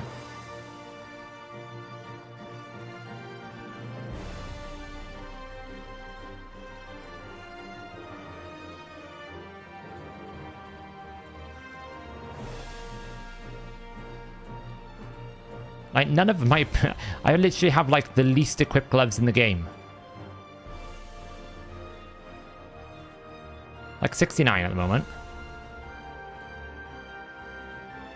Probably some of them are just bad, right? I mean, I know I haven't leveled these yet. I've got stuff I need to roll. Like, I keep this piece in case it Chaos Swords because it's bolster. But I'm running out of silver, so... It's not bad to keep. So we're going to do one more champion, and I think that's it. I'm not going to do any more gear cleansing. That's fine. It's fine. Stun set is all about speed and defensiveness. It's okay to have, I guess. That's fine because it's an accuracy chest. That's what I tend to use for stun set. Speed, accuracy, and defensiveness. Right, we're good. That's cleaned up, though. We've just cleared like 120 pieces. And so I can now start clearing this out. But you'll notice that the majority of this is artifacts.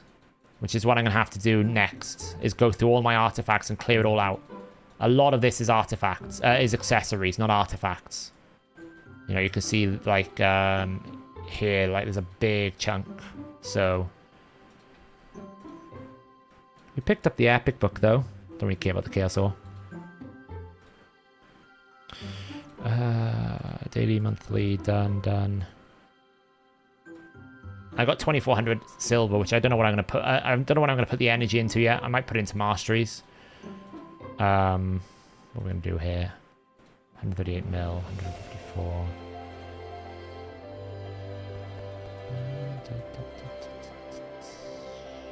Let's just do that.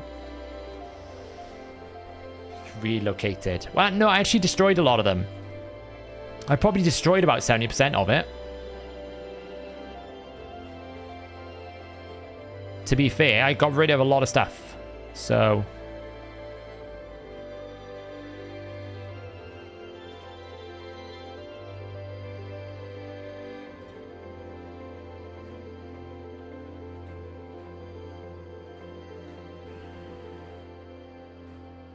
probably 30%. I don't know. I mean, I've bought space, but the accessories are what I got to do next. What are your arty looking like? Arty? What do you mean arty? Just managed new personal best for Brutal Hydra, 79 million. Nice. Congratulations.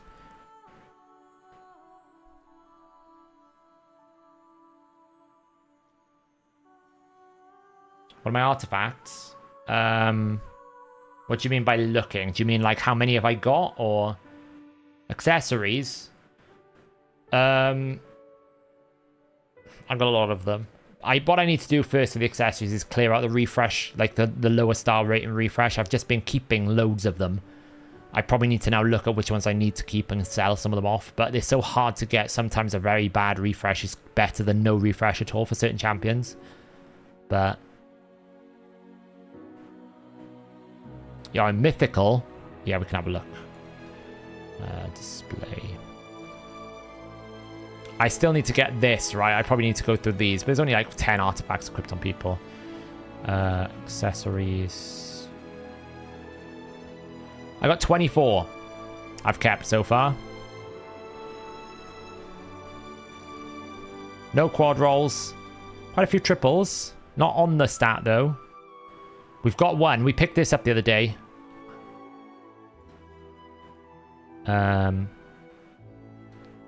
I did roll this the other day. Like, during CBC. 26 speeds. It's glorious. 23 accuracy over there is pretty good for a bomb champion if I ever pull an Astrolith.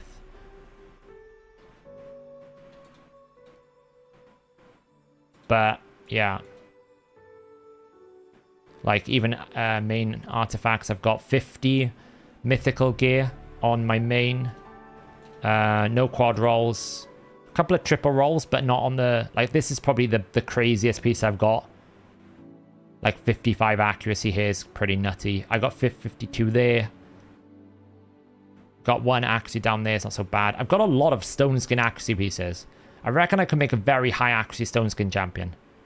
It's actually quite gross. Yeah, so...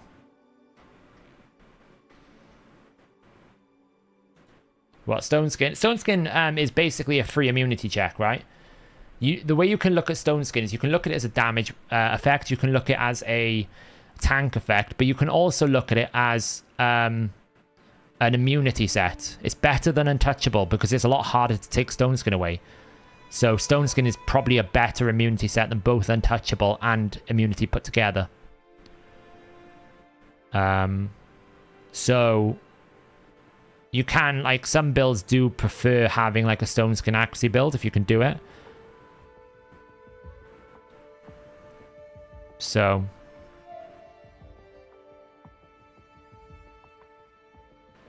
Bombs won't touch Mithrala.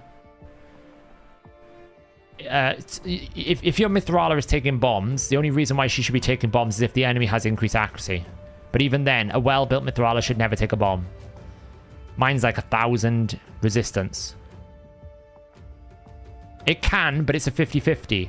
There's a 100% chance your untouchable set could be removed if the accuracy check. It's a 50-50 with Stone Skin, so therefore you're rolling the dice. It's not perfect, but it's better. Because you're also immune to turn meter reduction effects. You're not immune to that under untouchable. You're also immune to things like stealing turn meter. You're not under untouchable, so... Astrolith, you just cleanse it. Astrolith has to spread a bomb, though, so you just ban this bomb spreader and you win. And if you're fighting up against a bomb spread Astrolith, then you go in there with a different strategy altogether. You go in there with someone like a block damage to go first or something of that nature, right? So you can't die.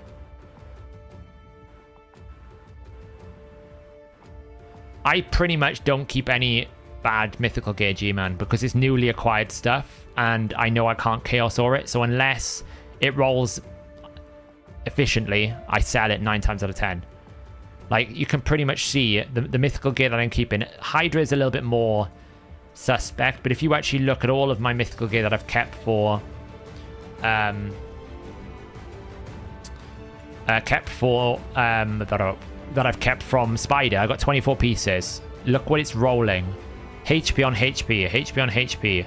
This one is fine because it's tanky, right? It's not ideal, but I've kept it because actually 18% is probably better than a lot of the rings I've got. This one, HP, probably should sell this one if I'm being honest. This one, attack, okay, it's got bonus 12, but it's got double roll attack, so I've kept it because of that. This one, I think I've just used as a filler piece for now. That's why I haven't sold it. I probably was going to sell it, but I didn't. HP on HP, keep. Crit damage with double roll attack. This piece is nutty. This piece for a dwarf is absolutely crazy. Like, Fulgur really should take that piece now. I should be looking to swap it over to Fulgur, actually. Let's have a look. Is that a benefit improvement to Fulgur? Yeah, it is. Look at this improvement. I lose 12 accuracy, but I gain 58 accuracy because I haven't glyphed it yet. But I gain 58 attack. She should have that. And if I had silver...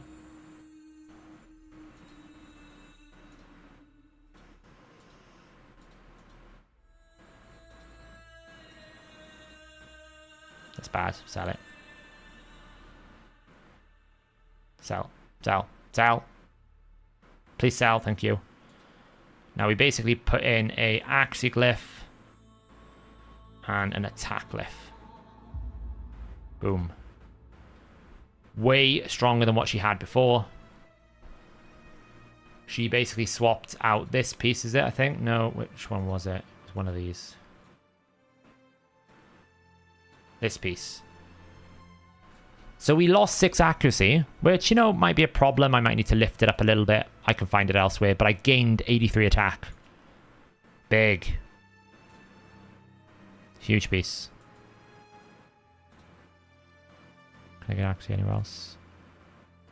To be honest, when I have more silver, I'll probably just put a big boy accuracy glyph on it. Just go full ham.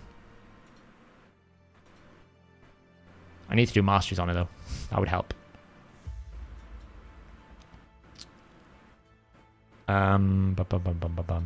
Yeah, so that's what I'm doing with these pieces here. I'm keeping the really good rolls.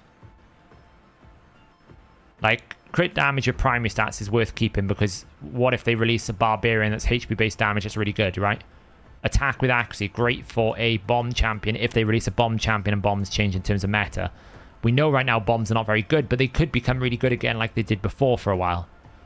Akimtum, HP with accuracy double roll. It's only a 5-star, but that's more accuracy than I've got on most pieces.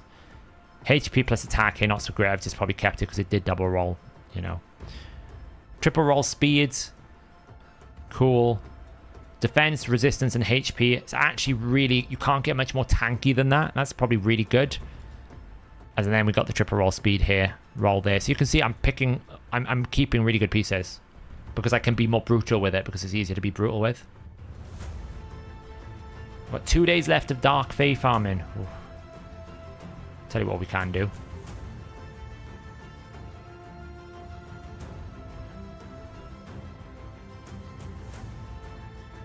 Generate some silver.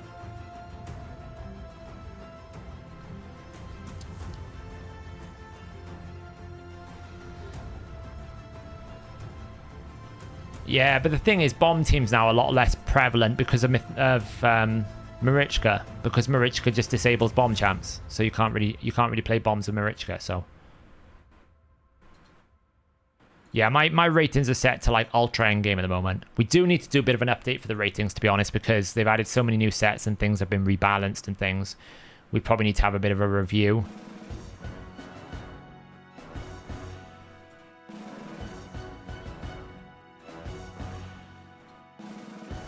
I have to do a filter, don't I?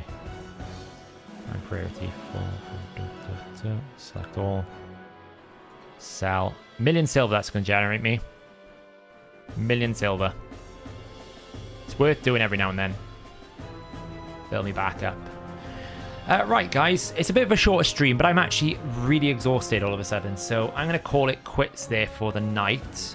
Thanks, everyone, for hanging out. I know it's a bit shorter than normal. We're getting back into a normal routine now. There will be a patch notes video going out tomorrow on 7.21, talking about some of the details that are in behind the scenes. And I will probably have another video going out as well where we talk about maybe Fury set. I'll probably do the video on that because I think that's really cool. But thanks for hanging out. We actually lost a bit of player power there, believe it or not, somehow. I don't know how we lost player power. We added more artifacts, but there you go. Probably the champion power, actually, because we got rid of a bunch of champions, didn't we? So, as I said, with the new champion, don't necessarily rush to get the new champion, but definitely get the legendary book. You got 5 days to get 10,000 points in training. It's worth it. It's a really good book to get. Like, it's very rare that you get a legendary book on a champion training tournament. So definitely grab that. You know, don't worry about the champion though if you don't want the champion. It's not the bet, it's not the end of the world. And if you are going for your Godseeker and Aerie, great option. 25 voids. It's really worth doing. If you're going for any of the champions tomorrow, good luck. I probably won't. I might just pull my 4 voids because of the Ileal incident. Maybe we get lucky and get a Cardiel, but I really much doubt it. But I got to rebuild my Mercy anyway, so what's 4 Void Shards? I should keep them, really, but I'm not going to pull my Sacreds or my Ancients. I don't need to do the Summon Rush because we've got Loriaka. It's already been done. We've already fused her. Already got it. I don't even know why she's still showing here. I fused it, so we don't need to do the Summon Rush tomorrow. We've done it, so, but yeah. There we go. So, thanks for watching, guys. I will catch you in the next stream on Monday. We're back to normal regular scheduling. Have a nice evening. Have a nice weekend. I'll see you soon.